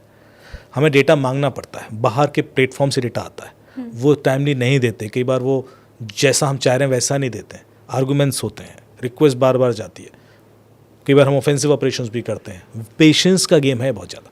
इन्वेस्टिगेशन ऐसा नहीं कि अभी गए अभी पकड़ लिया, नहीं तो ये 3 घंटे की फिल्म क्या क्यों देखते हैं आप? जो कोई भी थ्रिलर देखते हैं आप, हाँ। वो सारी ताकत लगा देता है, उसके बाद क्रिमिनल को पकड़ पाता है ना।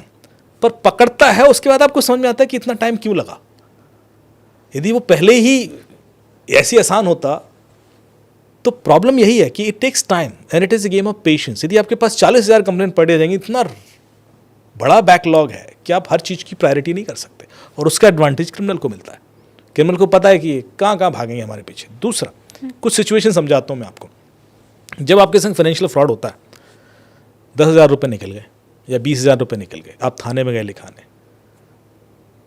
पहले क्या होता था, गन पॉइंट पर किसी ने आपसे रोड पे 5,000 रुपये लूट लिए, उसको मैं आसानी से पकड़ लूँगा, क्योंकि वो होगा तो इसी सिटी में ना। कितना भागेगा वो? 200 किलोमीटर भाग जाएगा, 500 किलोमीटर, बल फिर भी एक रेंज में ही तो जाएगा। अभी क्या है कि वो यहाँ होगा ही नहीं, वो है ही मॉरिशस में, वो है ही दुबई में, वो है ही सिंगापुर में, और यहाँ पे लोगों को भरोसा दिला दिया उसने कि मैं यहीं बैठा हूँ। प्रॉब्लम। दूसरा, चलो आपने कहा, मुझे तो लोग जब पैसे चले जाते हैं मुझे सबसे पहले क्या बोलते हैं, सर वो अभी भी कॉल कर रहा है, अभी भी वो ऑनलाइन है, अभी भी बात कर रहा है, अभी पकड़ लो उसको जाके। अब मुझे हंसी आती है, मतलब मैं तो भाई वो यहाँ बैठ के थोड़ा कॉल कर रहा है। तो जैसे हम देखते हैं उसका सिम का किया उसको, इनके दिमाग में जो मैं कह रहा हूँ परसेप्शन हमारे दिमाग में बना हुआ है। परसेप्शन क्या बना है कि यदि किसी ने सिम लिया है तो अपने नाम पे लिया होगा। क्रिमिनल अपने नाम पे थोड़ा सिम लेता है। क्रिमिनल को हजारों लाखों सिम सप्लाई किए जाते हैं जो किसी और के नाम पे होते हैं। उसको बैंक अकाउंट सप्लाई किए जाते हैं जो किसी और के नाम पे होते हैं। तो ना बैंक अकाउंट उसका होता है, ना सिम कार्ड उसका होता है, ना फ़ोन उसका होता है। जो फ़ोन का IMEI है वो भी चोरी का फ़ोन होगा या किसी और का फ़ोन होगा। जब आपकी तीनों ही चीज़ें उस क्रिमिनल की नहीं है तो कैसे पकड़ोगे आप उसको? क्योंकि आपके साथ आपने KYC निकलवाया सिम कार्ड का, वो उड़ीसा के किसान का निकलेगा कि उड़ीसा के किसान का सिम है। तो बंदा तो उड़ीसा बैठा नहीं है, लोकेशन तो उसकी मेवात आ रही है। सेकंड, बैंक का KYC निकलवाया, वो कलकत्ता के किसी सब्जी वाले का निकला, उसका नहीं है जिसके नाम पर बैंक अकाउंट है। तीसरा, आपने मोबाइल फ़ोन का IMEI चेक किया तो पता पड़ा चोरी का है। या अब क्या मिला आपको? अकेला लोकेशन कि साहब एक लोकेशन है मेवात या दुबई। यदि दुबई मिली तो खेल वहीं खत्म हो गया, अब क्या कर लोगे आप? चलो मेवात मिल भी गई। हाँ। तो वो सिम 2 दिन मेवात चलेगा, फिर आ जाएगा यहाँ मथुरा के बॉर्डर पे दिखाई देगा, फिर वो फरीदाबाद दिखाई देगा, फिर गुड़गांव दिखाई देगा, ऐसे भागेगा। क्यों? क्योंकि ये जो हॉटस्पॉट्स हैं ना बॉर्डर एरियाज में होते हैं, उनको पता है कि हमारे यहाँ जो लॉ एंड ऑर्डर है वो स्टेट अफेयर है। मतलब कि एक पुलिस जब एक स्टेट की इन्वेस्टिगेट कर रही होती है तो बगल वाली स्टेट की पुलिस को नहीं पता होता उस केस के बारे में। वही सिम वहां जाके यूज कर लेगा। हमारे थाने का मामला नहीं है, उस थाने का। एग्जैक्टली। तो वो उसका एडवांटेज लेता है। वो पहले 2 दिन यहाँ सिम यूज करता है, फिर 2 दिन वहां से जाके कॉल करेगा, फिर 2 दिन मूव करता रहता है। वहाँ बैठा तो नहीं रहेगा, और वो अपने घर से बैठ के नहीं कर रहा है, वो भी किसी अबंडन एरिया में बैठ के कॉल कर रहा है। सो उस लोकेशन पे तो ना बैठा रहेगा जब तक पुलिस जाएगी पकड़ने, वो तो निकल गया वहाँ से। So it is so flexible for them.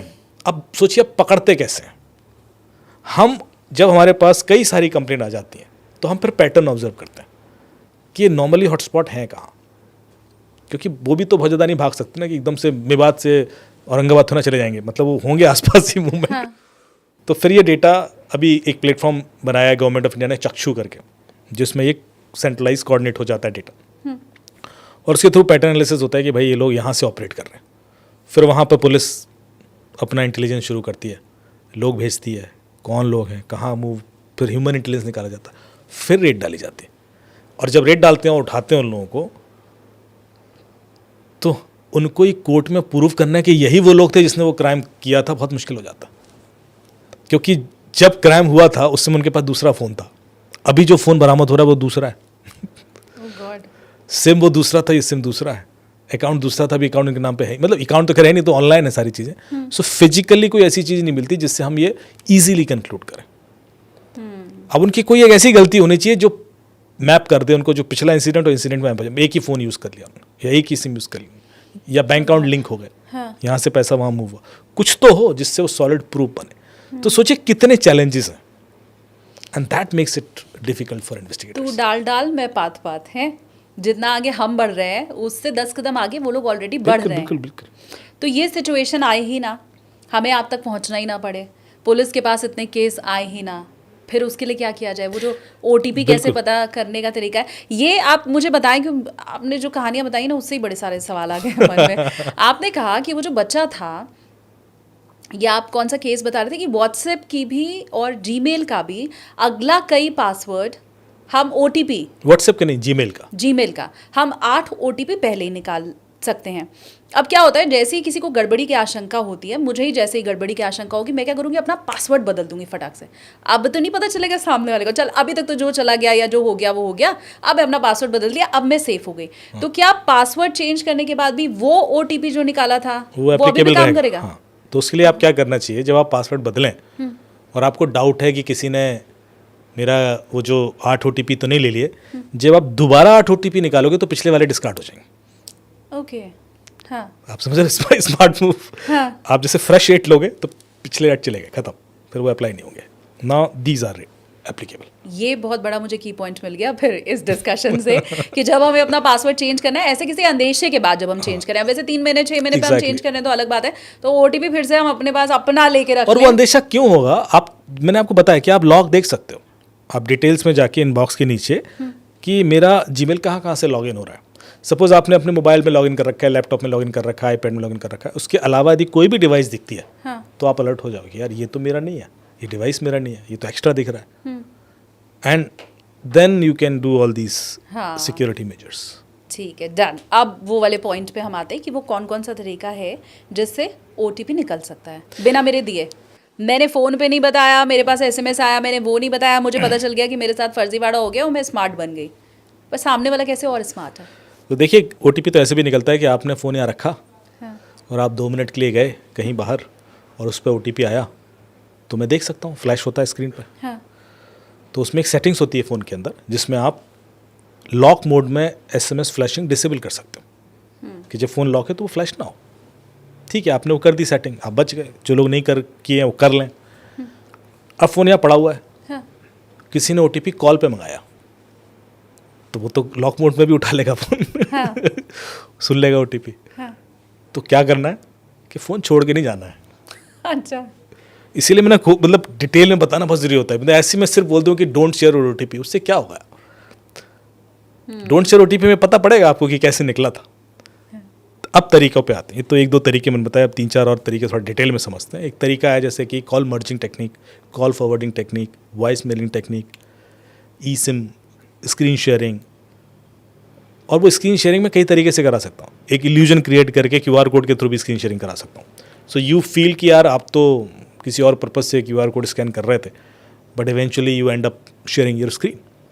तो क्रिमिनल मल्टीपल स्टेप भी यूज़ कर सकता है। ऐसा मत सोचना कि जैसे कि आपने देखा होगा कि लोगों को बोलते हैं कि हम आपको हेल्प कर रहे हैं, ये team viewer, quick support, AnyDesk करके 3 ऐप्स हैं, क्विक सपोर्ट इंस्टॉल कर लीजिए। तो लोगों को लगता है क्विक सपोर्ट तो सपोर्ट के लिए कोई ऐप है तो इंस्टॉल कर लेते हैं। उनको पता ही नहीं कि क्विक सपोर्ट करता क्या है। क्विक सपोर्ट ऐप आपके फ़ोन की स्क्रीन शेयर कर देता है, तो सामने वाला देख सकता है कि आपके फ़ोन पे अब क्या हो रहा है। तो OTP आएगा तो देख लेगा। आपसे कुछ करा रहा है एक्टिविटी, 1 रुपये ट्रांसफ़र कीजिए, तो 1 रुपये ट्रांसफ़र करने के लिए आप सारे अपने कार्ड डिटेल वगैरह भर रहे होगे, तो वो देख रहा है, वो पैरेलली कार्ड डिटेल वो भी भर रहा है। और आपसे पहले वो OTP मंगाएगा, वो OTP फ्लैश करेगा और डालेगा और पैसा निकल जाएगा। तो आप किसी के कहने पर भी कोई एप्लीकेशन अपने फ़ोन में इंस्टॉल नहीं करें। ये 3 मैं जानबूझ के बता रहा हूँ कि बहुत ज़्यादा यूज़ होती हैं। Quick support, AnyDesk and team viewer बहुत ज़्यादा कॉमनली यूज़ होती है। दूसरा जो मैंने बहुत ये तरीके बताए, कॉल मर्जिंग कैसे काम करती है कि सपोज़ कि आप मेरी दोस्त हैं, आपको एक कॉल आ जाता है कि शालिनी जी एक इवेंट है प्रगति मैदान में, भारत मंडपम में, and we would like to invite you and there is a fireside chat between you and Amit ji and we have invited him as well. अब उसने अमित का नाम ले लिया तो आपको थोड़ा भरोसा हो गया, तो आपने कहा ठीक है बातचीत शुरू करते हैं। और 20 सेकंड के बाद बोलेगा Shalini ji I think Amit is also calling you, आप एक काम कीजिए कॉल मर्ज कर दीजिए तो हम तीनों आपस में बात कर लेते हैं। अब आपको एक पैरेलली कॉल आ रहा है, you are already talking to this criminal. उसी बीच आपको एक कॉल आ रहा है और आप कहोगे यार ये अमित का नंबर तो नहीं है, नहीं ये उनका VIP नंबर है, आप मर्ज कीजिए ना, अभी बात करते हैं ना, क्लोज करते हैं। आपको थोड़ा सा अर्जेंसी दिखाएगा और आपको जैसे उसने बोला VIP नंबर तो आपको लगेगा थोड़ा सा यार मेरे पास उसका VIP नंबर नहीं है। थोड़ा सा ईगो हर्ट हो और आपने मर्ज कर दिया। वो जानबूझ के ऐसा बोला उसने कि आपका ईगो हर्ट हो। जैसे ही आपने कॉल मर्ज किया, आपका व्हाट्सएप हैक हो जाएगा या आपका गूगल हैक हो जाएगा या पैसे भी निकल सकते हैं। क्यों? आपने कोई OTP तो नहीं दिया, कोई QR कोड स्कैन नहीं किया, कोई लिंक क्लिक नहीं किया, कोई ऐप इंस्टॉल नहीं की। आप नोटिस कर पाए क्यों हुआ? नहीं। वो जो दूसरा कॉल उस समय आया आपको, वो आपके OTP का कॉल था। आजकल हम OTP कॉल पे भी मंगा सकते हैं। हाँ। पहले सिर्फ SMS पे आते थे, now you have an option to invite them on call, correct? मैं आपके WhatsApp का OTP कॉल पे मंगाता हूँ, तो वो आपको आएगा कॉल पे। मैं ऑलरेडी आपसे कॉल पे बात कर रहा हूँ, और वो OTP वाला जो कॉल आया वो आपने इस कॉल पे मर्ज कर दिया, तो मुझे भी सुनाई दे जाएगा OTP जो बताया जाएगा। पर मुझे भी तो सुनाई देगा। आपको भी सुनाई देगा, पर अच्छा, जब तक आपको रियलाइज होगा कि ये क्या हो रहा है, क्यों नंबर बोल रहे हैं, तब तक तो मैं अप्लाई करके आगे बढ़ जाऊंगा ना। आपके पास इतना समय नहीं है ना। उसने एक नंबर बोला 4586, हाँ। और मैंने तड़ से अप्लाई किया, और आपको लगा अमित क्या नंबर बोल रहा है, तब तक तो हो गया खेल। It's a fraction of second. आप देख रहे हो, गलती तो ऐसे होती है, OTP निकल गया। हाँ। तो इसको बोलते हैं कॉल मर्जिंग टेक्निक। यदि आपको 2 अननोन नंबर से कॉल आ रहे हैं, तो आपने कॉल मर्ज नहीं करना है। ये कहीं लिखा पड़ा नहीं है इसके पहले, मैंने तो नहीं कहीं नहीं लेकर बताएंगे, तो हम बता रहे हो ऐसी किताबों में चीजें नहीं होती। हाँ। फिर होती है एक टेक्निक, कॉल फॉरवर्डिंग टेक्निक। कि आपके नंबर से मैं कॉल डायल करवा दूं, तो आपके कॉल कंडीशनली क्रिमिनल को फॉरवर्ड होने लगेंगे। यदि आपके कॉल कंडीशनली फॉरवर्ड होने लगे, तो आपके OTP भी फॉरवर्ड हो जाएंगे। अब मैं कैसे फॉरवर्ड कराऊंगा कॉल, इसके लिए कई सारे तरीके हो सकते हैं। इतना सिंपल भी हो सकता है कि आप कनॉट प्लेस पे घूम रहे हो और एक बच्चा आए कि मैडम वो आपका, मैं मुझे एक फ़ोन कर दूं, और मैं तो वो आपने दे दिया फ़ोन उसको, और उसने एक कोड डायल कर दिया *62* मोबाइल नंबर हैश, और वापस कर दिया थैंक यू सो मच। आप भी खुश हो, आपने तो एक कल्याण का काम कर दिया। हाँ। और उसके बाद आपके पैसे निकलने शुरू हो गए। आप कोई ऐसी हेल्प करनी है, मैं ये भी नहीं कह रहा कि ना करें, आप खुद डायल करें जो नंबर, और स्पीकर फ़ोन पे बात कराएं। Don't give your phone to someone. Phone तो आप कभी मत दें। लोग दे देते, मैंने देखा।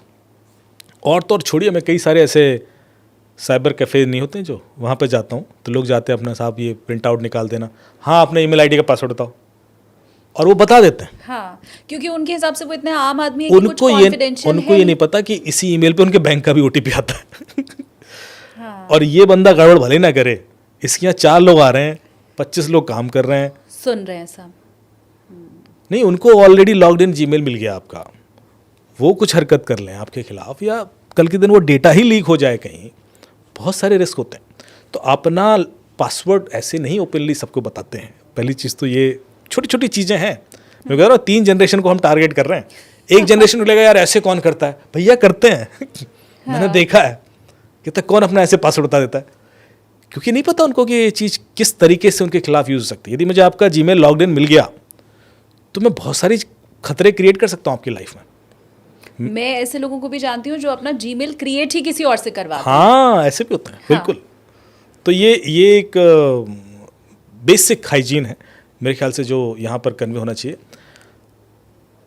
तो कॉल फॉरवर्डिंग ऐसे भी हो सकती है। दूसरा, एक भाई साहब थे लॉकडाउन के बाद ये जो इंदिरा गांधी इंटरनेशनल एयरपोर्ट पर सूरत जा रहे थे फ्लाइट में, तो VIP लॉन्च में थे और एक लेडी आई उनके पास कि मुझे एक फ़्लाइट पकड़नी है और मेरा फ़ोन डेड हो गया, I have to inform my parents urgently to send me pickup, तो can I use your phone please. तो उन्होंने अपना आईफोन अनलॉक करके दे दिया। उसने नंबर डायल किया, थैंक यू सो मच, वो चली गई। उसके बाद भाई साहब लैंड किए तो उनके अकाउंट से पैसे निकल रहे हैं। उन्होंने तुरंत अपने सेक्रेटरी को बोला यार ये पैसे वैसे क्यों निकल रहे हैं, मेरा सिम बंद करा दो। उन्होंने सिम बंद करा दिया तो पैसे और निकल गए। क्योंकि आपको पता नहीं कि अभी कॉल फॉरवर्ड क्यों हो रही थी आपकी, क्योंकि आप अनरीचेबल थे। यदि आप सिम बंद करा दोगे तो सारे कॉल उसको जाएंगे, क्योंकि आपने तो कॉल फॉरवर्डिंग सेट कर रखी है। ओके, कॉल तो सिम तो बंद करना ही नहीं है सिचुएशन में, अब तो कॉल रिसीव करनी है। अब तो ऑन करके बैठो कि कोई भी कॉल आएगी तो तुरंत रिसीव खुद करो ताकि वो आगे ना जाए, क्योंकि यदि आप रिसीव नहीं करोगे तो आगे चली जाएगी ना, बिकॉज यू आर अनरीचेबल। अभी आपने खुद ही अपने आप को अनरीचेबल बना लिया। तो एक यदि आपको नहीं पता ना कि सिम्टम का कारण क्या है, तो आप गलत डिसीजन भी ले लोगे and you will and up losing more money. Call forwarding हटाने के लिए कोड है, वो डायल कर दो, कॉल फॉरवर्डिंग हट जाती है। लेकिन इससे बहुत लोग लुटे। अभी गुड़गांव में लगातार डॉक्टर्स के व्हाट्सएप हैक हुए कॉल फॉरवर्डिंग टेक्निक से।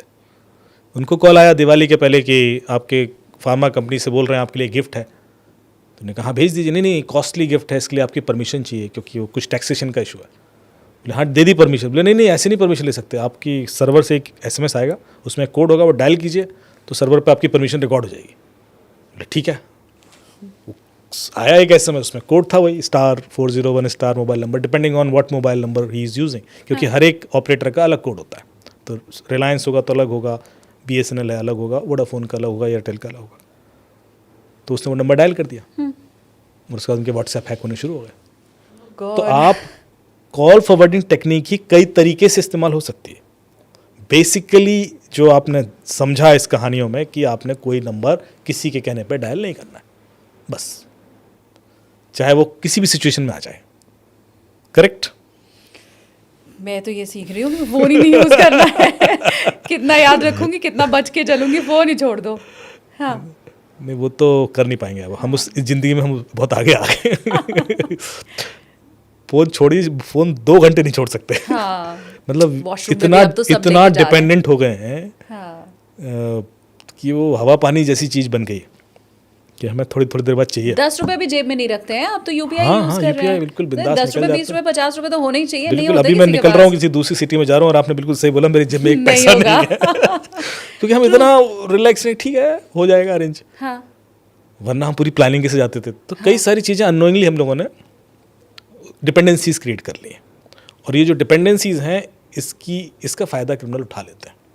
उसको पता है कि अर्जेंसी है, उसको पता है कि ये कहाँ, जैसे कि आपने देखा होगा कि अभी कैब ड्राइवर्स जो QR कोड पर पेमेंट लेते थे उसके थ्रू फ्रॉड हुए।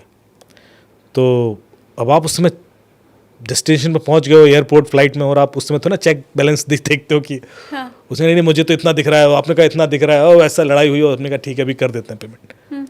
तो ऐसे हुए बहुत सारे लोगों ने। तो ये जो अर्जेंसी और डिपेंडेंसी है, that is exploited bye criminals. तीसरा जो तरीका है वो है वॉइस मेलिंग टेक्निक।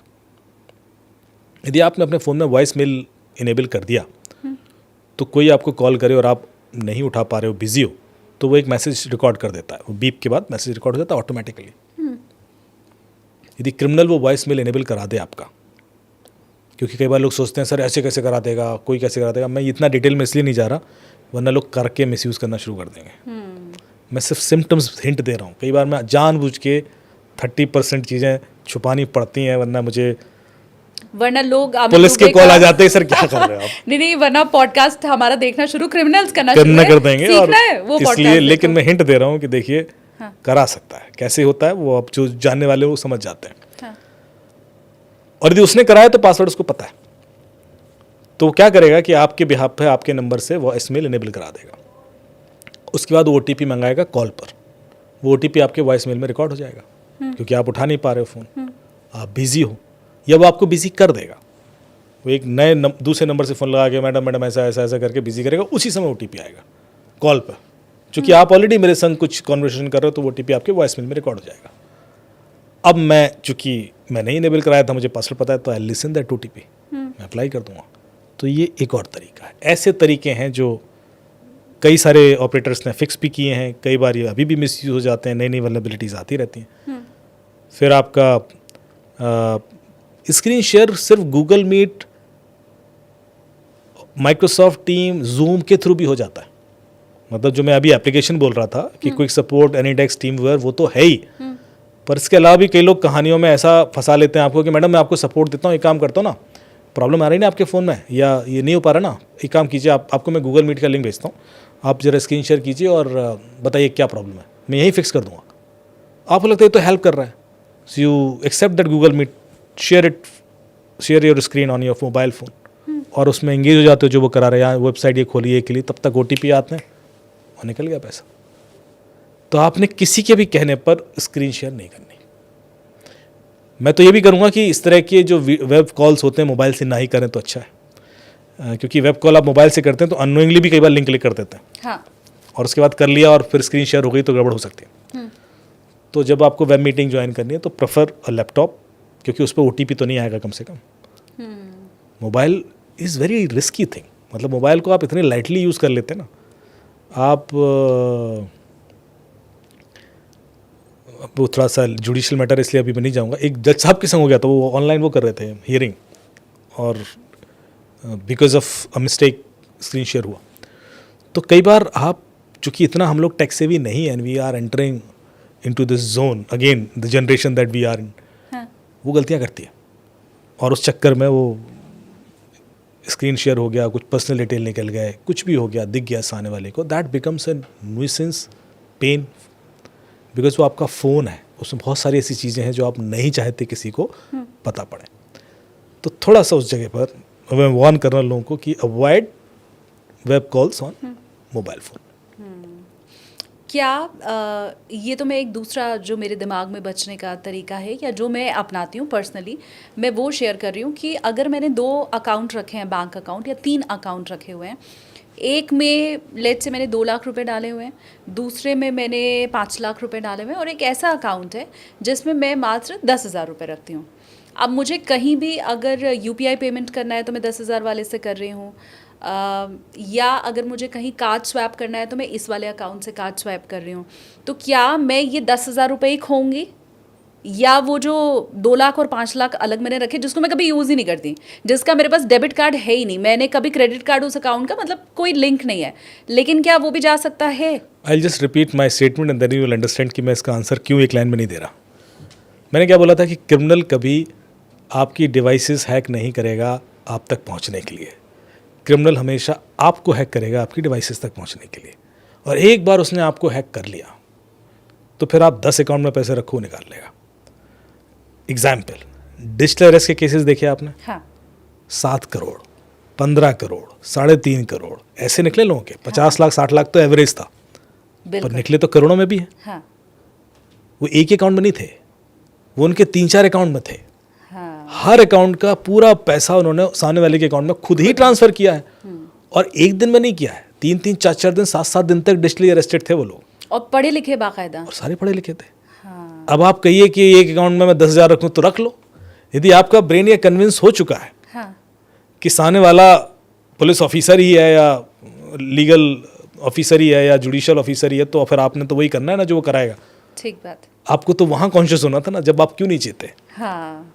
तो आप कितना पिन लगा लें, जैसे लोग कहते हैं ना पासवर्ड कॉम्प्लेक्स होना चाहिए, रख लो पासवर्ड कॉम्प्लेक्स। यदि आप ही देने वाले हो फिशिंग लिंक पर तो हाँ। कितना भी कॉम्प्लेक्स होगा। अभी मैं आपको अभी आई है मुझे एक मैसेज, जब मैं बाहर बैठा था रिसेप्शन पर, कि लोगों को फेसबुक पे मैसेज आ रहे हैं कि आपके, लोगों को यूट्यूब पे भी आते हैं कि आपके यूट्यूब चैनल पर कुछ आपत्तिजनक चीज़ें पाई गई हैं जो इलीगल हैं, और बड़ी अच्छी लीगल लैंग्वेज में होगा, मतलब वो पढ़ के आपको नहीं लगा कि ये कोई ऐसी मैसेज भेज रहा है, सेक्शन वैक्शन भी बताया गया है। तो इसके खिलाफ कार्रवाई हो सकती है। वो सेक्शन होगा यूएस का कि वो इसके खिलाफ, आपके खिलाफ कार्रवाई हो सकती है। तो आप, ये आपका लास्ट वार्निंग है, आप तुरंत इस लिंक पर क्लिक करके वेरीफाई कीजिए कि ये आप ही का अकाउंट है, अदरवाइज ये अकाउंट हमेशा के लिए सस्पेंड कर दिया जाएगा। अब वो लिंक भी दिखा दूंगा मैं आपको, भी भेज दूंगा व्हाट्सएप पे, मुझे खुद आ चुके हैं ना, इसलिए है ना। मैं जानती हाँ, हूँ। वो मैं लिंक आपको भेजूंगा, तो पूरा लिंक लोग पढ़ें। तो स्टार्ट होता है फेसबुक से, यदि फेसबुक का है तो फेसबुक हाइफन लीगल हाइफन फलाना हाइफन, फिर डॉट करके एक वेबसाइट का नाम होगा, फिर डॉट सम एक्सटेंशन, अजीब सा एक्सटेंशन XYZ करके, फिर स्लैश ब्ला ब्ला ब्ला। कोई पूरा पढ़ता नहीं है, बस फेसबुक लीगल पढ़ा, हाँ ऐसे होता है। फोटो बनी रहेगी, वो फोटो प्रॉपर फेसबुक जैसी ही होगी, सब कुछ होगा। तो अब आप यदि उस लिंक पर क्लिक करके ही लॉग इन कर रहे हो और फेसबुक का पासवर्ड आपने बहुत ही कॉम्प्लेक्स कर रखा है या मल्टी फैक्टर ऑथेंटिकेटेड भी, तो क्या फर्क पड़ता है? हाँ। आप उसमें पासवर्ड भी डाल रहे हो, उसमें OTP भी डाल रहे हो, तो जाएगा ना अकाउंट आपका। So point is that I can ask, बड़ी सिंपल तरीका है। मैं भी, लोग आते हैं साइफर सेफ्टी अवेयरनेस वाले कि सर 2 फैक्टर ऑथेंटिकेशन कर लीजिए, हाँ साहब कर लीजिए, पासवर्ड कॉम्प्लेक्स कर लीजिए, उससे क्या होने वाला है? यदि आप, हम खुद ही दे रहे हैं। पहले मैं बताऊं कि वो लेगा कैसे आपका पासवर्ड। वो पासवर्ड आपका ऐसे लेगा, आपको पहले डरा के एक RTO ऑफिस, लालच देके, RTO, हाँ मतलब RTO ऑफिस का लिंक भेजा, पासपोर्ट ऑफिस का लिंक भेजा, गूगल का लिंक भेजा, फेसबुक का लिंक भेजा, look alike, and then you get. आपको पहले समझना होगा कि डरा के, लालच दे के, धमका के वो जो इन्फॉर्मेशन दे रहा है, वो लिंक है या QR कोड है या एप्लीकेशन है, यही 3 ही होंगी, या फिर वो एक OTP चाहिए उसको, और वो OTP को OTP कभी नहीं बोलेगा। मैडम सिक्योरिटी कोड आया होगा आपको, हाँ। मैडम वेरिफिकेशन कोड आया होगा आपको, हाँ। वो OTP नहीं बोलेगा, क्योंकि आपको बताया गया OTP नहीं देना है। हाँ, ट्रू। तो आपको लगता है ये तो वेरिफिकेशन कोड है, ये तो ना OTP है। हाँ, मेरे केस में तो प्रलोभन वाला मामला था। मैं आपको बताऊं, अच्छा ये कितने स्मार्ट होते हैं वो मैं भी सोच रही थी। मैंने फेसबुक वेरीफाई करने के लिए रिक्वेस्ट डाली। अब एक तो होता है जो आप परचेज कर लेते हैं, ब्लू टिक, तो मैंने वो नहीं, जो नॉर्मल तरीके से होता है कि भैया हम तो मीडिया वाले हैं तो हम अपने आर्टिकल्स और इसके लिंक देंगे सब कुछ, तो मैंने वेरिफिकेशन के लिए डाला। अब फेसबुक उसको तुरंत अगले दिन तो वेरीफाई करेगा नहीं, वो पूरा चेक करते हैं, देखते हैं, उसमें समय लगता है। अब मैंने आज वेरिफिकेशन की रिक्वेस्ट डाली और थोड़े 2 घंटे बाद ही मेरे पास मेल आ गया कि जी आपका अकाउंट तो वेरीफाई हो जाएगा, इस लिंक पे क्लिक कीजिए। अच्छा, मैंने बहुत से चूंकि केसेस सुने हुए, मैं खुद बड़े वीडियोस इसके ऊपर बनाती रही हूं। आपने इससे पहले, क्योंकि ये बहुत इंपॉर्टेंट चीज़ है, हाँ। आपने आपने इससे पहले गूगल पे सर्च किया था क्या कि हाउ टू वेरीफाई फेसबुक? नहीं, नेवर किया था। नहीं। यूट्यूब पे कोई वीडियो देखा था आपने? नहीं। यदि आपने नहीं देखा था और आपने फेसबुक को सीधे ये प्रोसेस फॉलो किया, हाँ। तो क्रिमिनल को कैसे पता पड़ा कि आपने हाँ। अभी किया है? अच्छा, मैंने तो इसलिए भी सर्च नहीं इसका किया। मतलब क्योंकि- समझे, मैं नहीं। बहुत सारी चीज़ें बता रहा हूँ जो आप पब्लिक समझ जाएगी। खतरा तो ये है ना, कैसे पता चला? आपने पेटीएम पर अपना केवाईसी के लिए रिक्वेस्ट किया और आपको एक कॉल आ जाता है क्रिमिनल का कि आपका केवाईसी ड्यू है, मैं पेटीएम से बोल रहा हूँ, तो आप उस पर भरोसा करोगे ना? हाँ। आपने तो किसी को बताया भी नहीं था। आप कोई इंश्योरेंस कंपनी का कुछ आप काम कर रहे थे और अचानक से कॉल आता है कि आपका इंश्योरेंस नंबर यही है ना, प्रीमियम नंबर यही है ना, आपका डेट ऑफ बर्थ यही है ना, आपका पैन कार्ड यही है ना आपका, आप भरोसा करोगे ना? जितने भी फाइनेंशियल फ्रॉड हो रहे हैं उसमें जब आपका पैसा जाता है तो कंक्लूजन क्या होता है कि आपने एक गलती की, इसलिए लायबिलिटी आपकी है, बैंक कुछ नहीं देगा आपको, यही कंक्लूड होता है। कोई ये नहीं देखता कि इस गलती से पहले एक और भारी गलती हुई है, उसके बारे में कोई बात नहीं करता। कोई भी फाइनेंशियल फ्रॉड क्रिमिनल का पहला अटेम्प्ट नहीं होता, वो यूपीएससी का 3rd अटेम्प्ट होता है जिसमें वो Okay. 2 बार रिहर्सल कर चुका है। हाँ। पहले अटेम्प्ट में उसने ये इन्फॉर्मेशन कैसे निकली उसको? आप फेसबुक वेरिफिकेशन के लिए इच्छुक थे, या आप केवाईसी के लिए इच्छुक थे, या आप गूगल पे कुछ सर्च कर रहे थे, ये इन्फॉर्मेशन क्रिमिनल को कंफर्म होती है, तब वो आपको टारगेट करता है। That becomes easy. वही मैं बता रहा हूँ, कैसे हुआ नहीं बता रहा हूँ कैसे होती है, उसके 4-5 तरीके बताऊंगा मैं आपको कैसे निकलता है। हाँ। लेकिन ये जानना जरूरी है, क्योंकि यदि हम पहले ही बचा लें 4-5 तरीके जिनसे वो इन्फॉर्मेशन निकलती है, तो शायद वो सेकंड अटेम्प्ट वाली गलती नहीं होगी। वो गलती इसीलिए तो हुई ना क्योंकि हमने ये सोच ही नहीं पाए कि यार ये चीज़ क्रिमिनल तक पहुंच भी सकती है। तो पहले मैं बता दूं कि मेरे पास भी स्टोरी है, आप कंप्लीट कीजिए फिर मैं बताऊंगी। हाँ, तो एक लाइन बोलूंगा, उसके बाद आप पहले स्टोरी बताना, फिर बताऊंगा।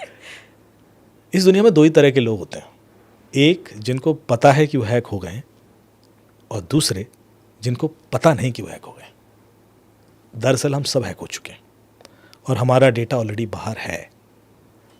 अब आपको चेक करना है कि आप कितनी बार हैक हो गए और आपका डेटा कहाँ कहाँ पड़ा हुआ है। तो एक वेबसाइट है haveibeenpwned.com, HAVEIBEENPWNED.com। उस पर जाएं, अपना ईमेल आईडी डाल दें, वो बता देगा कि आपका पासवर्ड, आपके डेट ऑफ बर्थ, आपके बैंक अकाउंट डिटेल्स, आपके बहुत सारे एड्रेसेस, लोकेशंस वगैरह कहाँ कहाँ पड़ी हुई हैं। अब ये जो डेटा गया, ये आपकी गलती से नहीं गया। बहुत सारी जगह जहाँ ये डेटा था वो सर्वर हैक हुए, और वो जब सर्वर हैक होते हैं तो वो डेटा लीक होकर डार्क वेब पे चला जाता है, और वो ये जो वेबसाइट है सिर्फ उस डेटाबेस में ढूंढ के बता रही है कि अरे आपका तो डेटा यहाँ पड़ा हुआ है।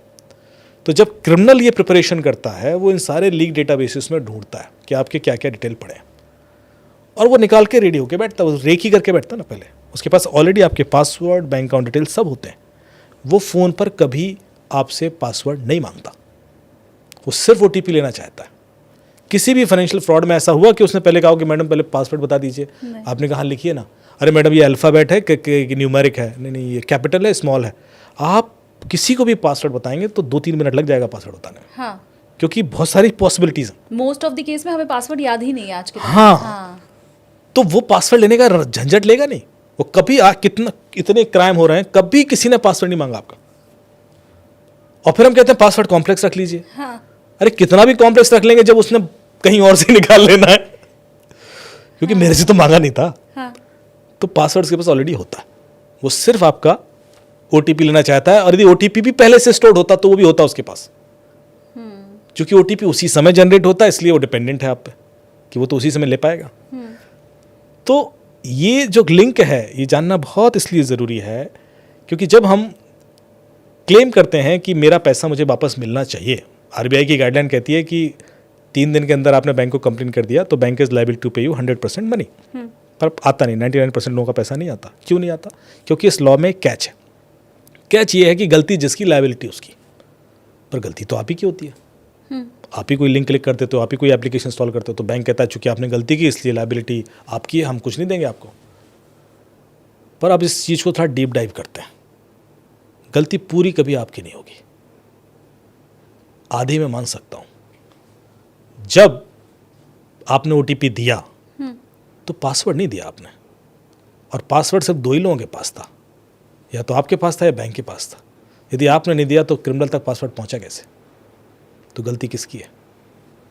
बैंक की भी यदि आपको इंश्योरेंस कंपनी से कॉल आता है और वो बोलता है कि आपका इंश्योरेंस नंबर ये है, डेट ऑफ बर्थ ये है, आपका एड्रेस ये है, पैन कार्ड ये है, लास्ट प्रीमियम ये था आपका, ये सारी डिटेल या तो सिर्फ आपको पता थी या इंश्योरेंस कंपनी को पता थी। हाँ, जब उसने आपको ये सारी डिटेल दी, उसके बाद आपने उस पर ट्रस्ट किया एंड यू फॉलोड कि अरे आपका डिविडेंड पड़ा है, 5 लाख का क्लेम कर लीजिए, एप्लीकेशन इंस्टॉल कीजिए, आ जाएगा, and you followed. You did mistake, but आपने मिस्टेक तब की जब आपको ये सारी इन्फॉर्मेशन दी गई जो सिर्फ आपको पता थी या इंश्योरेंस कंपनी को।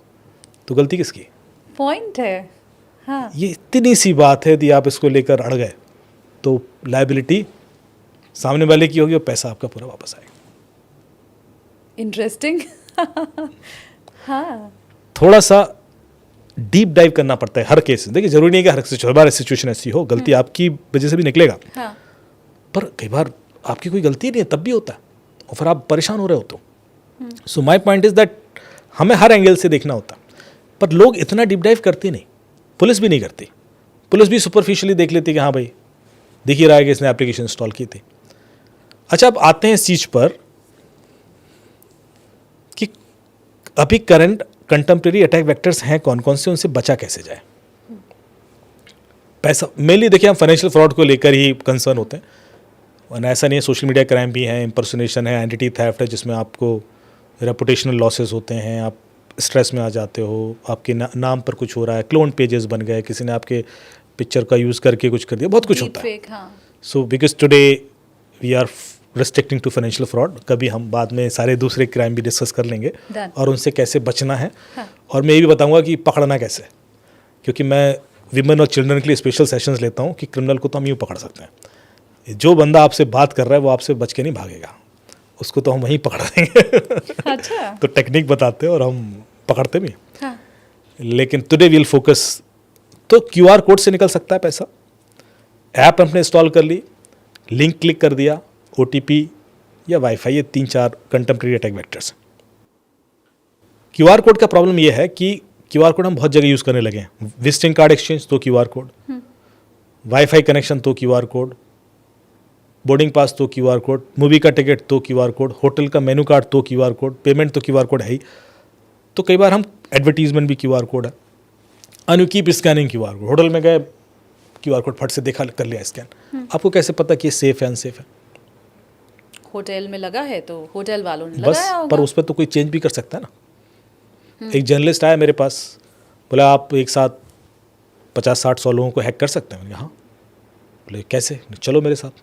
मैंने कहा एक होटल में अभी इवेंट है मेरा, एक बड़े ऑर्गेनाइजेशन का इवेंट था, उसका लोगो लगाया मैंने, QR कोड प्रिंट लिया, ऊपर लिख दिया फ्री वाईफाई। 4 प्रिंट आउट निकाले, मैंने हॉल में लेके गया, एक अपने 5 स्टार होटल के, मैंने कहा 2 यहाँ लगाओ, 2 यहाँ लगाओ। उसने लगा दिया प्रिंट आउट। सेशन के बाद मैं नीचे उतरा, मैंने लैपटॉप खोल के दिखाया, मैंने कहा 16 लोग इंस्टॉल कर चुके हैं। माय गॉड, फ्री वाईफाई के चक्कर में कुछ भी कर लिया किसी ने। हाउ डू यू नो कि ये इसी कंपनी का है? 1-2 तो उसी कंपनी के लोगों ने कर लिया, क्योंकि आप किसी से पूछ ही नहीं रहे हो यार ये तुमने लगाया या किसी और ने लगाया। हमने सिर्फ लोगो देखा, हो सकता है उस होटल में उस होटल वालों ने लगाया ही ना हो, बगल में एक बंदा रह रहा है वो आपको हैक करने के लिए करके चला गया, हाँ। या आपके रूम के नीचे फेंक के चला गया। वाईफाई ऐसे एक्सेस करें, पर वो सिर्फ स्कैन करते ही काम हो गया? स्कैन करोगे वो एप्लीकेशन इंस्टॉल करवाएगा आपसे। अच्छा। अब एप्लीकेशन तो वायरस है, एक बार आपने वायरस इंस्टॉल कर लिया तो कंट्रोल ले लेगा वो आपके फ़ोन का, फिर तो कुछ भी करेगा, कैमरा ऑन कर ले, माइक्रोफोन ऑन कर ले, कुछ भी कर ले, क्योंकि आपने तो उसके कहने पे कुछ भी इंस्टॉल कर लिया ये ना। हॉरर स्टोरी होती जा रही है। सो आप को ये आदत डालनी होगी कि QR कोड जब आप स्कैन कर रहे हैं तो सेफ है या नहीं है। तो इसके लिए मैं एक एप्लीकेशन रिकमेंड कर रहा हूँ। पहले मोबी आर्मर करके एक ऐप है, ऐप स्टोर पर भी है, प्ले स्टोर पर भी है, and I strongly recommend this, क्योंकि इसमें सारे फीचर्स हैं जिससे आपको एक कंटेम्प्रेरी अटैक वेक्टर से बचा लेगा। पहला, इसमें QR code security check feature है। कोई भी QR कोड जो आप यूज़ करना चाहते हैं पहले इससे स्कैन कर लें. It will take it to a sandboxing environment, वहाँ रन करेगा, वहाँ देखेगा कि ये सेफ़ है अनसेफ है, ये कोई डेटा तो नहीं चुरा रहा, कोई कैमरा माइक्रोफोन की परमिशन तो नहीं ले रहा, मेलिशियस तो नहीं है, पैसे तो नहीं निकाल रहा. और उसके बाद आपको ग्रीन रेड करके बता देगा सेफ़ है अनसेफ है. यदि आपको लगे सेफ़ है तो आप आगे बढ़िए, वरना मत आगे जाइए.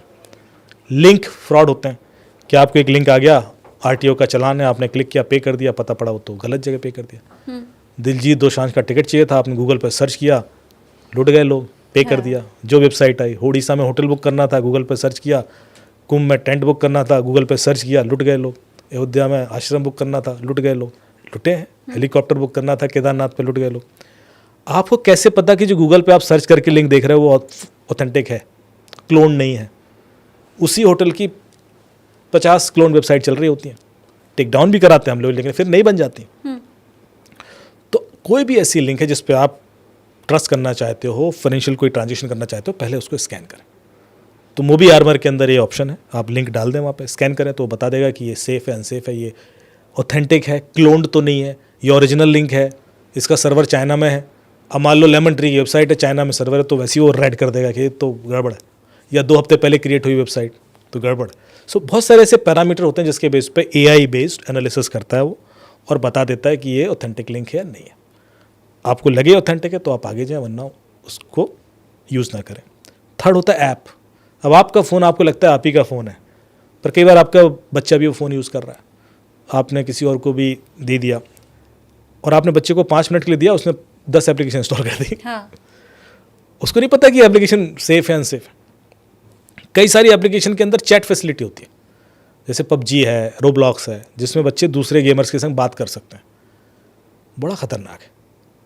आप अपने बच्चे को रोड पर किसी अनजान आदमी से बात नहीं करने देंगे 2 मिनट कि भाई अननोन है ऐसा वैसा, जबकि आप सामने खड़े हैं, और फ़ोन दे दिया जिसमें वो लाखों लोगों के सामने बैठा है और उनको बात भी कर रहा है, उनसे ट्रस्ट भी कर रहा है, और वो उसको कुछ भी ल्योर कर सकते हैं, डरा सकते हैं, धमका सकते हैं, कंफ्यूज कर सकते हैं, कुछ भी बता सकते हैं, कुछ भी भेज सकते हैं.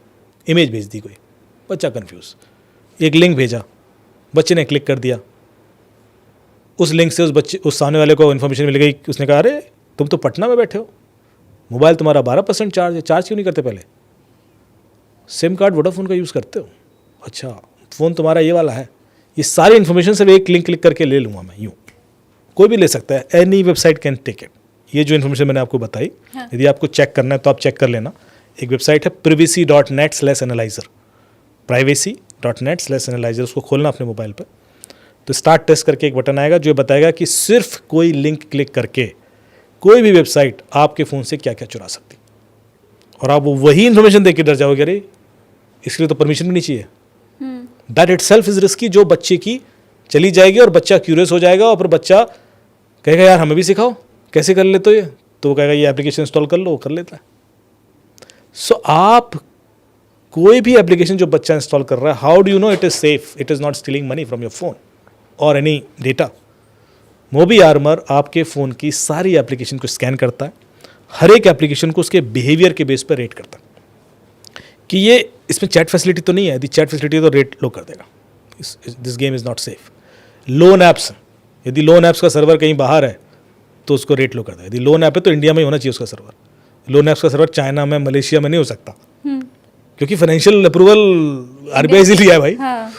तो छोटी छोटी सी बेस पे वो आपको रेड करके दे देगा कि भाई ये ऐप मत इंस्टॉल करो. लोग लोन ऐप्स पे लुटे हैं. फिर कोई इस तरह की ऐप जो स्क्रीन शेयरिंग है, टीम वेयर, कोई सपोर्ट एनी टाइप, उसकी रेटिंग लो कर देगा, वो इंस्टॉल नहीं करने देगा. क्योंकि आपको भले ही पता हो, आपके पेरेंट्स को नहीं पता, आपके भाई को, ब्रदर को, सिस्टर को नहीं पता मान लो, तो हाउ डू दे नो कि कौन सी एप्लीकेशन सेफ है कौन सी नहीं है. और आप प्ले स्टोर से इंस्टॉल कर रहे हो तो आपको लगता है सेफ ही होगी. पर लोन ऐप सब प्ले स्टोर से इंस्टॉल करते थे जो ये फ्रॉड हुए हैं, और लोगों ने सुसाइड भी किया. मतलब इस हद तक सिचुएशन सीवियर हो जाती थी. सो मोबी आर्मर से एक बार देख लें कि आपके फ़ोन का जो एप्लीकेशंस का रेटिंग है क्या है, और वो जब आप और डिटेल में जाएंगे ना, उसमें बहुत डिटेल देता है कि एप्लीकेशन आपका क्या क्या डेटा ले रही है. उसको देखिए, आपको इतनी नॉलेज मिलेगी कि यार ये तो मुझे अंदाज़ा भी नहीं था कि ये भी ले रही है. And then you will take a conscious call कि do I really need this application if they are taking such a sensitive information. And then there is a WiFi security feature. WiFi click करो तो बता देगा कि जिस wifi से आप connected है वो सेफ़ है या नहीं है. और यदि वो वाईफाई किसी ने हैक कर रखा है तो बता देगा ये वाईफाई हैक्ड है और ये आईपी एड्रेस है जिसने हैक कर रखा है, क्योंकि वाईफाई यदि किसी ने हैक किया होगा तो वो आसपास ही होगा अब जाके इसको पकड़ भी सकते हैं। हाँ। तो ये सेफ्टी कम इन्वेस्टिगेटिव ऐप है। इसमें वो डेटा भी मिलता है कि आपको रीज़न मिल जाते हैं कि यार ये एप्लीकेशन रखना है, क्यों नहीं रखना है, ये लिंक क्लिक क्यों नहीं करना है, वो कारण भी बताता है ना। So it gives you learning and then, क्योंकि होता क्या है कि मोडस ऑपरेंडी तो बदलती रहेगी, वो तो इवॉल्व कर रही है, इसलिए आपको अनकॉन्शियसली थोड़ा सा इन्वेस्टिगेटिव डेटा भी समझ में आना चाहिए, सो दैट आगे यदि कुछ ऐसा हो तो आप प्रिपेयर्ड रहें। तो मैं तो यही अपने व्यूवर्स से रिक्वेस्ट करूंगी कि अगर फ़ोन में जगह कम भी है, स्पेस नहीं भी बचा है, तो 1-2 एप्लीकेशन डिलीट कर दो और फिर ये ज़रूर इंस्टॉल करके बिल्कुल, हमेशा रखो अपने फ़ोन के अंदर। Absolutely absolutely. अब मतलब हालांकि मुझे तो ऐसा लग रहा है कि बहुत मुश्किल है इसके बाद फ़ोन यूज़ कर पाना, जितनी बातें आपने बता दी हैं। लेकिन मेरे साथ एक इंसिडेंट हुआ था, मैं ये अगेन वही पैसों के मामले में ही समझना चाह रही हूँ। मैंने शायद कभी कोई ऐप सब्सक्राइब किया होगा जिसका ईयरली सब्सक्रिप्शन था, तो वो कुछ ऐसी 500-600 कुछ रुपए था। मैं कहीं जा रही थी, ट्रैवल कर रही थी, अचानक से मेरे फ़ोन से 500-600 रुपये कट गए। तो मुझे लगा ये ज़रूर मेरे साथ फ्रॉड हो रहा है। मैंने बहुत समझने की, सोचने की कोशिश की, बट मुझे याद नहीं आया कि ये मतलब मैं तो ट्रैवल कर रही हूँ ना, मैं बाई रोड कहीं जा रही थी, तो मुझे लगा ये पैसे कैसे कट गए। तो मैंने फटाक से फ़ोन मिलाया, क्योंकि मेरे पास जो SMS आया उसमें ये लिखा हुआ था कि if it is not you then call on this number. तो मैंने फ़ोन किया, बैंक उधर जो सर्विस थी उधर फ़ोन उठा, तो मैंने बोला जी मेरे अकाउंट से तो इतना कट गया है, तो और ये मैंने किया नहीं है ट्रांजैक्शन। तो उन्होंने कहा यू श्योर? मैंने कहा हाँ। तो उन्होंने कहा आप अपना कार्ड ब्लॉक करना चाहते हैं? मैंने कहा हाँ, क्योंकि मुझे लगा ये तो पहली शुरुआत है ना, अब तो इसके बाद पता नहीं कितना घंटा। मैंने कहा हाँ। तो उन्होंने कहा फ़ाइन। तो उन्होंने कार्ड मेरा ब्लॉक कर दिया। फिर मैं जा ही रही थी तो मुझे याद आया, क्योंकि मैंने फिर लॉगिन किया, फिर चेक किया, फिर उसमें ऐप का नाम आया, तो मैंने कहा ओ शिट, ये तो मेरा ही किया हुआ काम था, ये तो मैंने ही किया था। लेकिन वो जो मेरे 500-600 रुपये कटे थे वो मुझे बैंक ने रिफंड कर दिया। करेक्ट। मुझे तुरंत वो रिफंड हो गए। वो अलग बात है कि मैंने अपना कार्ड ब्लॉक करा दिया था, तो उसके लिए मुझे अलग मेहनत करनी पड़ी। तो मेरे वो 500-600 रुपये जब मैंने फ़ोन किया और बैंक ने मुझे तुरंत रिफंड कर दिया, तो वो लोग जिनके लाखों रुपये जा रहे हैं, जब वो कंप्लेंट कर रहे हैं कि जी ये गलती हो गई या हमें तो नहीं फॉरवर्ड करना था, उनके पैसे क्यों नहीं आ रहे हैं? फिर मेरा 500 लौटा दिया बैंक ने, क्योंकि उनका 500 लौटाना आसान है 5 लाख लौटाना मुश्किल है।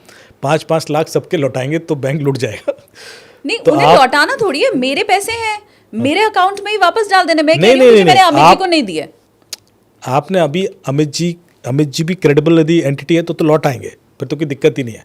प्रॉब्लम क्या, आपने अकाउंट में डाला आकाश चौहान के, और आकाश चौहान का जो अकाउंट है वो आकाश चौहान का है ही नहीं, वो आकाश चौहान का अकाउंट विजय अमृतराज यूज़ कर रहे हैं, और विजय अमृतराज नाम का बंदा नहीं है इस दुनिया में। आप समझ रहे हो सिचुएशन ये है। आप बैंक जब ढूंढ रहा है सामने वाले को, क्रिमिनल के जैसे आपके अकाउंट से जब क्रिमिनल लेता है ना पैसा, जिस अकाउंट में गया होगा ना, वो जो अकाउंट ऑपरेट कर रहा है वो उसका खुद का अकाउंट नहीं है, वो किसी और का है डेफिनेटली। वो ऑपरेट कर रहा है और वो इस अकाउंट में पैसा रखेगा नहीं। With in an hour, 45 minutes, 30 minutes वो पैसा एनोनिमस हो जाएगा, वो देश के बाहर निकल जाएगा पैसा। यदि उस अकाउंट में पैसा है ही नहीं तो बैंक लौटाए कैसे? रहा ही नहीं वहाँ पे, वो जाएगा वहाँ पे। तभी तो कहते हैं कि सबसे पहले क्या करना है, यदि फ्रॉड हो जाए 1930 कॉल कीजिए। क्यों करना है 1930 के पावर है कि वो किसी भी बैंक अकाउंट को फ्रीज कर सकता है। तो जैसे आप 1930 गृह मंत्रालय का हेल्पलाइन नंबर है उसको कॉल करेंगे, बताएंगे यार ये गलती से एक ट्रांजेक्शन हो गया है, इसको ब्लॉक कर दीजिए, तो वो तुरंत आने वाले अकाउंट में पैसा ब्लॉक करेगा। यदि आपने जल्दी बता दिया कि पैसा विड्रॉ नहीं हो पाया तो पैसा वहीं होल्ड हो जाएगा, होल्ड हो गया तो पैसा वापस आ जाएगा। पर यदि वो ब्लॉक लेट कराने गए और पैसा निकल गया, अब क्रिमिनल 4 तरीके से पैसा निकाल लेता है। एक, वो उस अकाउंट से पैसा दूसरे अकाउंट में ले जाएगा और उससे या तो क्रिप्टो करेंसी खरीदेगा, या गेमिंग कार्ड खरीदेगा, या गिफ्ट कार्ड खरीदेगा। अमेजॉन गिफ्ट कार्ड खरीद लिया उसने, एप्पल कार्ड खरीद लिया उसने। अब वो गेमिंग कार्ड्स या गिफ्ट कार्ड्स टेलीग्राम पर दुनिया में किसी को भी बेच दे।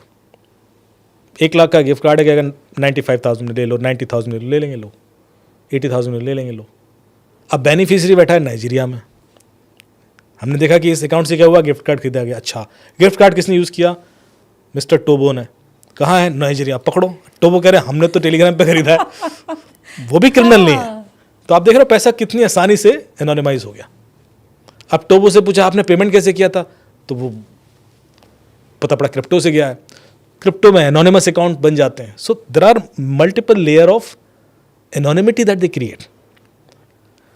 कैश विड्रॉल भी होता है, पर कैश विड्रॉल की एक सीमा होती है, तो इसलिए जब बड़ा अमाउंट होता है तो पूरा कैश विड्रॉल तुरंत तो हो नहीं सकता, लेकिन वो क्या करते हैं फिर एक अकाउंट से पैसा 20 अकाउंट में डालते हैं, फिर वहाँ से कैश विड्रॉल कराते हैं जितना भी लिमिट होगी।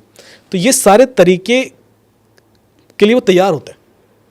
उनको ये होता है कि जैसे ही पैसा आया मिनिमम टाइम में विड्रॉ हो जाए, वरना तो आप एक्शन लेना शुरू कर दोगे और बैंक फ्रीज करना शुरू करेगा। तो वो भी उनकी भी रेस अगेंस्ट टाइम होती है, क्रिमिनल्स की भी, कि पैसा आया तड़ से उनकी एक लॉबी लग जाती है कि अब इस पैसे को विड्रॉ करो फटाफट। तो इसीलिए हम कहते हैं कि पहले 1-2 घंटे बहुत क्रिटिकल होते हैं। और यदि आपने वैसी गलती से दे दी है और दूसरी वाली पार्टी भी शरीफ ही है तो पैसा आएगा ही वापस, फिर तो कोई दिक्कत ही नहीं है। इस केस में तो कोई प्रॉब्लम ही नहीं है, क्योंकि क्या होगा, जैसे आप डिस्प्यूट रेज करोगे ना, उस बंदे के अकाउंट से एक नोटिस जाएगा उसको कि ये पैसा आपके अकाउंट में आया है और इस पर डिस्प्यूट रेज हो गया है, आप बैंक में आइए, क्लैरिफिकेशन दीजिए, पैसा क्यों लिया था आपने। अब उसको देना पड़ेगा जस्टिफिकेशन, नहीं देगा तो पैसा अपने आप वापस आ जाएगा। यार तो मुझे नहीं पता, गलती से आ गया होगा, तो लो पैसा गया वापस। फिर तो आपको सामने आमने बैठ के बात करोगे और ना। डिजिटल अरेस्ट में जब मैंने ही किसी को पैसा दे दिया है और बाद में 24 घंटे बाद जाके मैं क्लेम करूं कि ये मैंने गलती से दे दिया है, अब मुझे ये पैसा वापस चाहिए, उस अकाउंट में होना तो चाहिए, है ही नहीं तो कैसे वापस आ जाएगा। अच्छा, वहां से भी वो चला गया किसी और अकाउंट यही में? तो कि हाँ, वहां से निकल ही गया, किसी और में नहीं, चाइना चला गया, दुबई चला गया, इट गोज आउट। और इतना फास्ट मूविंग होती है कि उसको जब तक ब्लॉकिंग फ्रीजिंग का ऑपरेशन होता है, पता पड़ा कि 1 करोड़ गया था, 2 लाख मिल रहा है उसमें। यदि आप रेशियो देखोगे ना, जो फ्रीज कराया अमाउंट, मेरे पास तो डेली आते हैं कि साहब तुरंत हमने फिर 1930 कॉल किया, पर तुरंत नहीं, वो 3-4 घंटे बाद किया होगा या एक आध दिन बाद आदमी चेतता है, जब तक तो जो बैलेंस रह जाता है उन अकाउंट में 1-2 लाख 5 लाख ज़्यादा नहीं मिलता। अच्छा, ऐसा भी क्या होता है, मेरे कुछ एक फ्रेंड्स ने या जानने वालों ने बताया कि उनके अकाउंट में 10 रुपए आए, किसी और का डिजिटल अरेस्ट का पैसा किसी और के पास गया और किसी और ने पता नहीं क्यों इनके अकाउंट में 2 रुपए 10 रुपए 20 रुपए डाले और अब इनका अकाउंट फ्रीज हो गया और महीनों से फ्रीज है और बैंक कोई जवाब नहीं दे रहा है। 2 कारण होते हैं, 2 या 3 कारण होते हैं। पहला, वो ऐसे ही नहीं आ जाते, 3 रीज़न होते हैं। पहला क्या होता है कि आपको कई बार ऐसा होता है ना कि मैसेज आता है कि आप पार्ट टाइम जॉब कीजिए और पार्ट टाइम अर्निंग कीजिए, तो लोग कहते हैं हाँ, तो एक यूट्यूब का लिंक भेज रहे हैं, उसको लाइक कीजिए, आपको 100 रुपये मिलेंगे या 50 रुपये मिलेंगे। 3 लिंक भेजता हूँ, आपको 150 रुपये भी आ जाएंगे। आपने लिंक क्लिक कर दिया, लाइक कर दिया, तो आपको 150 रुपये आ गए। वो जो 150 रुपये हैं वो किसी इस तरह के अकाउंट से आते हैं जो ऑलरेडी डिस्प्यूटेड है, जो क्रिमिनल का पैसा पड़ा हुआ है। तो कल के दिन यदि इंक्वायरी होगी और उस अकाउंट पर फ्रीज लगेगा तो आपका भी फ्रीज हो जाएगा कि पैसा तो आपके अकाउंट में भी आया है, भले ही वो 10 रुपये हो, 50 रुपये हो, 100 रुपये हो, पर पुलिस तो पूरी ट्रेल फ्रीज करेगी ना कि इस अकाउंट से पैसा गया कहाँ का है। तो आप लपेटे में आ गए, आप से वो 150 रुपये के लालच में वो एक्चुअली वो यदि वो गेम आगे जाता तो पैसा आपका भी निकलता, पर कई बार वो गेम वहीं रुक जाता है और आप कॉन्शियस हो जाते हो, लेकिन आपके अकाउंट में 150 रुपये तो आ चुका होता है, तो उस चक्कर में फ्रीज लग जाता है। दूसरा, this has become a business. कई लोग टेलीग्राम ग्रुप में कि साहब मुझे ना इस अकाउंट को फ्रीज कराना है, ये मेरा बिजनेसमैन है, कॉम्पिटिटर है, दुश्मन है, गॉड। तो उन्होंने कहा ठीक है 5,000 तो फ्रीज कराते हैं। ये 5,000 देगा, वो 100 रुपये किसी क्रिमिनल अकाउंट से ट्रांसफर करेंगे, फ्रीज हो जाएगा। This has become a business. Everything eventually converts into A business. जबकि हमारे हिसाब से तो किसी को बैंक अकाउंट दे के क्या ही हार्म हो रहा है। हमने OTP नहीं दिया, आप डिटेल्स नहीं बताई बैंक की, और बैंक अकाउंट नंबर तो हम वैसे ही, और कॉम्पिटिटर के पास तो होता ही है बैंक अकाउंट नंबर। ओ गॉड। और ये कब आप फ्रीज हटेगा या कब आपका अकाउंट ऑपरेशनल होगा? कोर्ट से लेते हो ऑर्डर, कोर्ट में जाते हो, बिना कोर्ट इंटरवेंशन ये कर ही नहीं सकते, आप फ्री अनफ्रीज नहीं करा सकते। My God. और वहाँ पर लॉयर को जस्टिफाई करना पड़ेगा कि आप, हो जाता है जस्टिफाई, क्योंकि आप ये देखो जस्टिफिकेशन देते हो कि मेरे अकाउंट में सिर्फ 150 रुपये आया, आप इसको रोक लो, बाकी तो अनफ्रीज कर दो, तो हो जाता है। लेकिन then you have to go through the entire cycle which is painful. वो कौन से केसेस होते हैं? ये अब अगेन मैं जितने सवाल पूछ रही हूँ ना, ये बहुत लेमैन वाले और आम लोगों के लिए, जिसमें सवाल, उनका हाँ, कोई लेना देना ही नहीं है। बहुत से मेरे ऐसे दोस्त हैं, जानने वाले हैं, आपको भी मिले होंगे, जो ये कहते होंगे कि मेरा इंस्टाग्राम अकाउंट हैक हो गया। ना वो बड़ा शख्स है, ना उसके पास बहुत पैसा है, वो मेरे घर की काम वाली भी हो सकती है। उसका कहना है मेरा इंस्टाग्राम हैक हो गया, मैं रिकवर कर नहीं पा रही हूँ और मुझे दूसरा बनाना पड़ा। वो जो इंस्टाग्राम हैक हुआ या फेसबुक हैक हुआ, उसका कोई मिसयूज भी एज सच नहीं हुआ, तो वो क्यों हैक हो जाता है? देखिए 2-3 रीज़न हो सकते हैं। हाँ। आपके अकाउंट की एक हिस्ट्री है, 5 साल से चल रहा था, तो मुझे कई बार फ्रॉड करने के लिए ऐसे अकाउंट चाहिए होते हैं जिनकी हिस्ट्री हो। यदि मुझे नया अकाउंट बनाऊंगा तो वैसी शक में आ जाएगा कि ये तो 2 महीने पहले बनाया है, उसकी हिस्ट्री नहीं ना, तो कई सारे टूल हैं वो फिल्टर कर देंगे उसको, वो क्रेडिबिलिटी नहीं है उसकी। मुझे ऐसे अकाउंट चाहिए भले ही उसमें 200 फॉलोअर, मुझे फ़र्क नहीं पड़ता, but if it is in my control then I can use that credibility of being so old. वो मेरे काम आता है। मुझे किसी को फॉलोअर बेचने हैं तो ऐसे अकाउंट से बेचूंगा तो वरना वो बॉट फॉलोअर्स डिस्कार्ड कर देता ना कि यार ये तो सारे बॉट फॉलोअर्स हैं, पर ये बॉट नहीं है ना, ये तो रियल अकाउंट था और इसकी तो हिस्ट्री थी।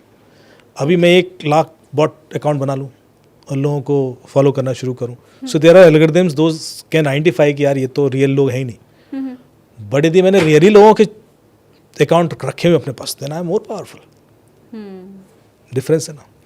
दूसरा क्या होता है कि क्रेडिबिलिटी आपकी यूज़ करके किसी और को टारगेट किया जा रहा होगा, आपको नुकसान नहीं होगा, पर आपके इंस्टा को कोई फॉलो करता है या फेसबुक को कोई फ्रेंड है, उसको तो मैसेज भेजकर नुकसान पहुंचाया जा सकता है, उसको एक लिंक भेजकर कुछ इंस्टॉल कराया जा सकता है, उसका डेटा चुराया जा सकता है। सो देयर आर पॉसिबिलिटीज़ कि आपके अकाउंट से कुछ पोस्ट हो, एक लिंक आपने डाल दिया, वो लिंक 300 फॉलोअर ने क्लिक कर दी क्योंकि आपने पोस्ट की थी, तो इस तरह के रिस्क बढ़ जाते, मतलब ईजी हो जाता है। सो हर तरह के एडवांटेज हैं। व्हाट्सएप लोगों का जैसे आजकल हैक हो रहा है, हाँ। तो एक ट्रिक बता देता हूँ, सिंपल सी सेटिंग है, कर लें, आपका व्हाट्सएप हैक नहीं होगा। ये मुझे भी जानना है। हाँ। क्या आपका व्हाट्सएप 2 फैक्टर ऑथेंटिकेटेड है? हाँ। नहीं है या नहीं? है। कैसे पता आपको? उन्होंने मैसेज दिया था और इनफैक्ट अब तो व्हाट्सएप बीच बीच में खुद ही ट्यूटोरियल टाइप से भेजता रहता है कि अब आप ये करो ये करो ये करो, तो जैसे जैसे वो बोलते गए। जिनका नहीं है उनके लिए बता देता हूँ, फिर आप चेक कर लेना। सेटिंग्स में जाएं, उसमें ऑप्शन आता है अकाउंट्स करके, उसको क्लिक करेंगे तो अंदर तीसरा या चौथा ऑप्शन है 2 स्टेप वेरिफिकेशन। 2 स्टेप वेरिफिकेशन को क्लिक करेंगे तो आपसे 6 डिजिट का कोड मांगा जाएगा। ये जो 6 डिजिट का कोड है, ये आपका डेट ऑफ बर्थ नहीं होना चाहिए। हाँ। ये कोई ऐसा नंबर होना चाहिए जो सिर्फ और सिर्फ आपको पता है और किसी को अंदाजा भी ना हो कि वो नंबर क्या है। यदि वो नंबर सिर्फ आपको पता है और किसी को नहीं पता है तो आपका व्हाट्सएप कोई हैक नहीं कर सकता। जब तक उसको वो 6 डिजिट का कोड नहीं मिलेगा, OTP भी मिल जाएगा तब भी नहीं घुस सकता, क्योंकि हमेशा उससे वो 6 डिजिट का कोड मांगा जाएगा। So this is additional layer of security beyond OTP। हम सोचते हैं कि OTP है तो सिक्योर है ना, OTP तो चोरी हो जाएगा। मैंने तो अभी तरीके बताए आपको, हो ही रहे, तभी व्हाट्सएप हैक हो रहे हैं। So you should have this additional 6 digit code जो सेट हो आपके 2 स्टेप वेरिफिकेशन। यदि ये है, आपका व्हाट्सएप कोई हैक नहीं कर पाएगा। इनफैक्ट आपका फ़ोन भी चोरी हो गया ना, तो भी व्हाट्सएप में नहीं घुस पाएगा, क्योंकि उसको 6 डिजिट का कोड चाहिए। तो उस तरह से आप कई चीज़ें आपकी सिक्योर हो जाती हैं। दूसरा, फेसबुक क्लोन हो जाता है लोगों का, कि मेरे फेसबुक की प्रोफाइल पिक्चर निकाली और नया फेसबुक प्रोफाइल बनाकर मेरे दोस्तों को रिक्वेस्ट भेज रहे हैं, पैसे वैसे मांग रहे हैं, होता है। 2 सेटिंग बता रहा हूँ, उसके बाद आपका फेसबुक कभी कोई क्लोन नहीं करेगा, कोई नहीं करेगा। कोई आपका फेसबुक क्यों क्लोन करता है? क्योंकि वो आपके दोस्तों तक पहुँचना चाहता है, क्योंकि आपकी क्रेडिबिलिटी यूज़ करके आपके दोस्तों को लूटेगा या उनको मिसगाइड करेगा। आपके फेसबुक पे आपके दोस्त दिख ही क्यों रहे उसे? क्योंकि आपने अपने फ्रेंड लिस्ट को पब्लिक कर रखा है कि कोई भी मेरे दोस्त देख ले कि मेरे 2000-5000 दोस्त हैं, ये देखो ये वाले हैं। आपने सिर्फ सेटिंग्स में जाकर अपनी फ्रेंड लिस्ट को ओनली मी सेट कर देना है।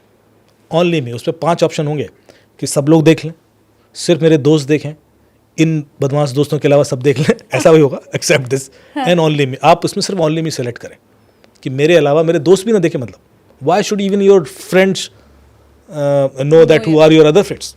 जरूरत ही नहीं। आप वो कर लेंगे, आप 99% सेफ हैं। आपके दोस्त नहीं दिख रहे, कोई आपका प्रोफाइल क्लोन करके कुछ अचीव नहीं कर पाएगा। वो किसको रिक्वेस्ट भेजेगा? दूसरा जो तरीका है जिससे वो आपके दोस्तों तक पहुंच सकता है, वो है आपकी पब्लिक पोस्ट। जो पोस्ट आपकी पब्लिक होती है, उनको जो लाइक कमेंट शेयर कर रहे हैं वो आपके दोस्त होंगे, तो उससे पहुंचा लेगा कि आपके दोस्त हैं, तो क्लोन करके उनको रिक्वेस्ट भेज सकता है।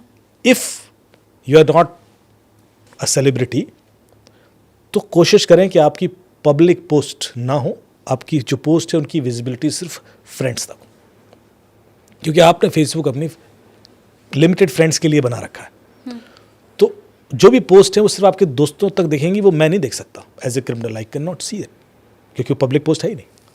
तो उससे क्या होगा कि अब आपके क्लोन होने के चांसेस 0 हो गए। If I can't find your friends, why should I clone your Facebook? ये 2 सेटिंग कर लें, यू आर सेफ। इंस्टाग्राम, मान लो आपका फेसबुक और इंस्टाग्राम हैक हो जाता है, फिर आप कहते हैं आप पुलिस के पास गए, रिकवर करा दीजिए, कर दीजिए। 2 लिंक बता रहे हैं, facebook.com/hacked, instagram.com/hacked, इस पे जाएं, रिकवर हो जाता है। वहीं पे जाके कंप्लेन कर दें, they will follow some process and eventually it will be recovered. Oh wow. Instagram की सेटिंग्स के बारे में जान लें। हम यूज़ तो सब करते हैं, सेटिंग्स यूज़ नहीं करते। इंस्टाग्राम में बहुत सारी ऐसी अच्छी सेटिंग्स हैं। एक सेटिंग है जिसमें आप अब्यूसिव डिक्शनरी ब्लॉक कर सकते हैं कि आपको कोई इस तरह के वर्ड्स ना लिख पाए। एज ग्रुप सेट कर सकते हैं आप। इनफैक्ट यदि आपका बच्चा है और वो टीनेज है तो आप उसकी मॉनिटरिंग भी कर सकते हैं। फैमिली सेंटर भी है उसमें। तो you should know little bit. आप सिक्योरिटी सेटिंग्स में जाएं, सिक्योरिटी में जाके पढ़ लें एक बार इंस्टाग्राम का, तो आपको बहुत इन्फॉर्मेशन मिलेगी कि आप क्या क्या कर सकते हैं।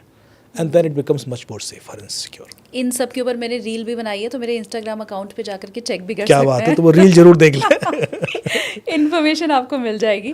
Thank you so much Aamir ji. मुझे हालांकि ये लगता है कि ये इतना बड़ा फील्ड है, इतना वास्ट है, और आपके पास इतना अनुभव है। आपने इतने केस सॉल्व किए कि एक पॉडकास्ट में तो वो नहीं समा सकता, 10 में भी नहीं समा सकता, 200 में भी नहीं समा सकता, क्योंकि कुछ ना कुछ आप भूल जाएंगे। हम रोज़ जो कर रहे हैं या आपने जितने केसेस सॉल्व किए हैं वो सब आपके जहन में भी बिल्कुल बैठा हुआ है। आपने रिवाइंड किया और प्ले कर दिया, वो तो नहीं संभव है। फिर भी ये जो फाइनेंशियल वाला हमने कवर किया है, मैं उम्मीद करती हूँ कि आपकी बातों को लोग भी माने, मैं भी मानूँ, और हम अकॉर्डिंगली चलें और नुकसान हमारा कम से कम हो, ताकि केस आपके पास कम से कम पहुँचे। मुझे बड़ी खुशी होती है। तो जैसे बाकी पॉडकास्ट के मैं कमेंट देखता हूँ तो उसमें लोग कहते हैं सर मैंने 7.5 लाख रुपए बचा लिए, 50,000 बचा लिए। अमाउंट बताते लोग कि बच गया बिकॉज ऑफ योर, कि मैंने मोबी आर्मर से स्कैन कर लिया इसलिए पता पड़ गया था, या आपने जो गाइडेंस दी थी वो फॉलो कर ली, या पैसा रिकवर हो गया, आ गया। मेरे पास मैसेजेस हैं कि पैसा वापस आ गया, जो आपने बोला था फॉलो किया। तो इतनी तसल्ली होती है। यदि हम आपके पॉडकास्ट से 100 लोगों को भी हेल्प कर पाए तो आई थिंक इट्स वर्थ। हमें रात में 11 बजे रिकॉर्ड कर रहे हैं कि इसलिए मैं बता दूं लोगों को कि, और उसके बाद अभी ट्रैवल करना है, कि ये पैशन या इतना मोटिवेशन इसीलिए है कि किसी का भला हो जाए। Thank you so much. और मैं भी चाहती हूँ कि जैसे आपको कमेंट में लोग ये बता रहे होते हैं, तो मेरे पॉडकास्ट में भी लोग कमेंट में ये बताएं कि जी हमें इतना फ़ायदा हुआ, बिल्कुल, या बिल्कुल हमने इसे अपनाया। अगर वो टिप्स भी लोग फॉलो कर रहे हैं या उस ऐप को भी डाउनलोड कर रहे हैं जो आपने बताया, तो दूसरों को भी बताएं, क्योंकि जितने लोगों तक आप ये पहुँचाएंगे उतना ज़्यादा हम सेफ सोसाइटी बना पाएंगे। अमित जी का काम भी आप उतना हल्का कर पाएंगे, क्योंकि उनको बार बार समझाना पड़ता है। तो वो आधा वो समझा रहे हैं, फिर आधा आप उसको अगर फैला देंगे तो उनका काम भी थोड़ा हल्का होगा। अभी मुझे अमित जी ने बताया था कि वो 7 डेज वर्किंग रहते हैं, 24/7 रहते हैं, और बहुत वीक ऑफ जैसी तो कोई चीज़ ही नहीं है उनकी लाइफ में। कोई छुट्टी नहीं है। अभी देखो होली पे भी रिकॉर्डिंग है, होली पे भी मैंने 2 पॉडकास्ट रिकॉर्ड रखे हुए। My God. क्योंकि डेट ही नहीं थी। हाँ, तो मैंने आपको भी बोला था कि 13 को कर लेते हैं। राइट, मैंने बोला नहीं हम तो जल्दी करेंगे। तो मैं एक्सपेक्ट यही कर रही हूँ लोगों से कि हम आपके काम को थोड़ा हल्का कर पाएं, और मुझे भी बड़ी खुशी होगी कि आप फिर अगर एक दिन की छुट्टी भी ले पाएं तो बड़ा अच्छा होगा। लेकिन आप बहुत नेक काम कर रहे हैं। लोगों को लगता होगा आप साइबर क्राइम और ये इनके एक्सपर्ट हैं, बट बेसिकली ये बहुत सेवा का काम है। और थैंक यू सो मच। और मेरे ख्याल से इस लायक ईश्वर ने बनाया कि हम किसी की हेल्प कर पाए, बहुत बड़ी बात होती है। Thank you so much. Thank you Amit ji.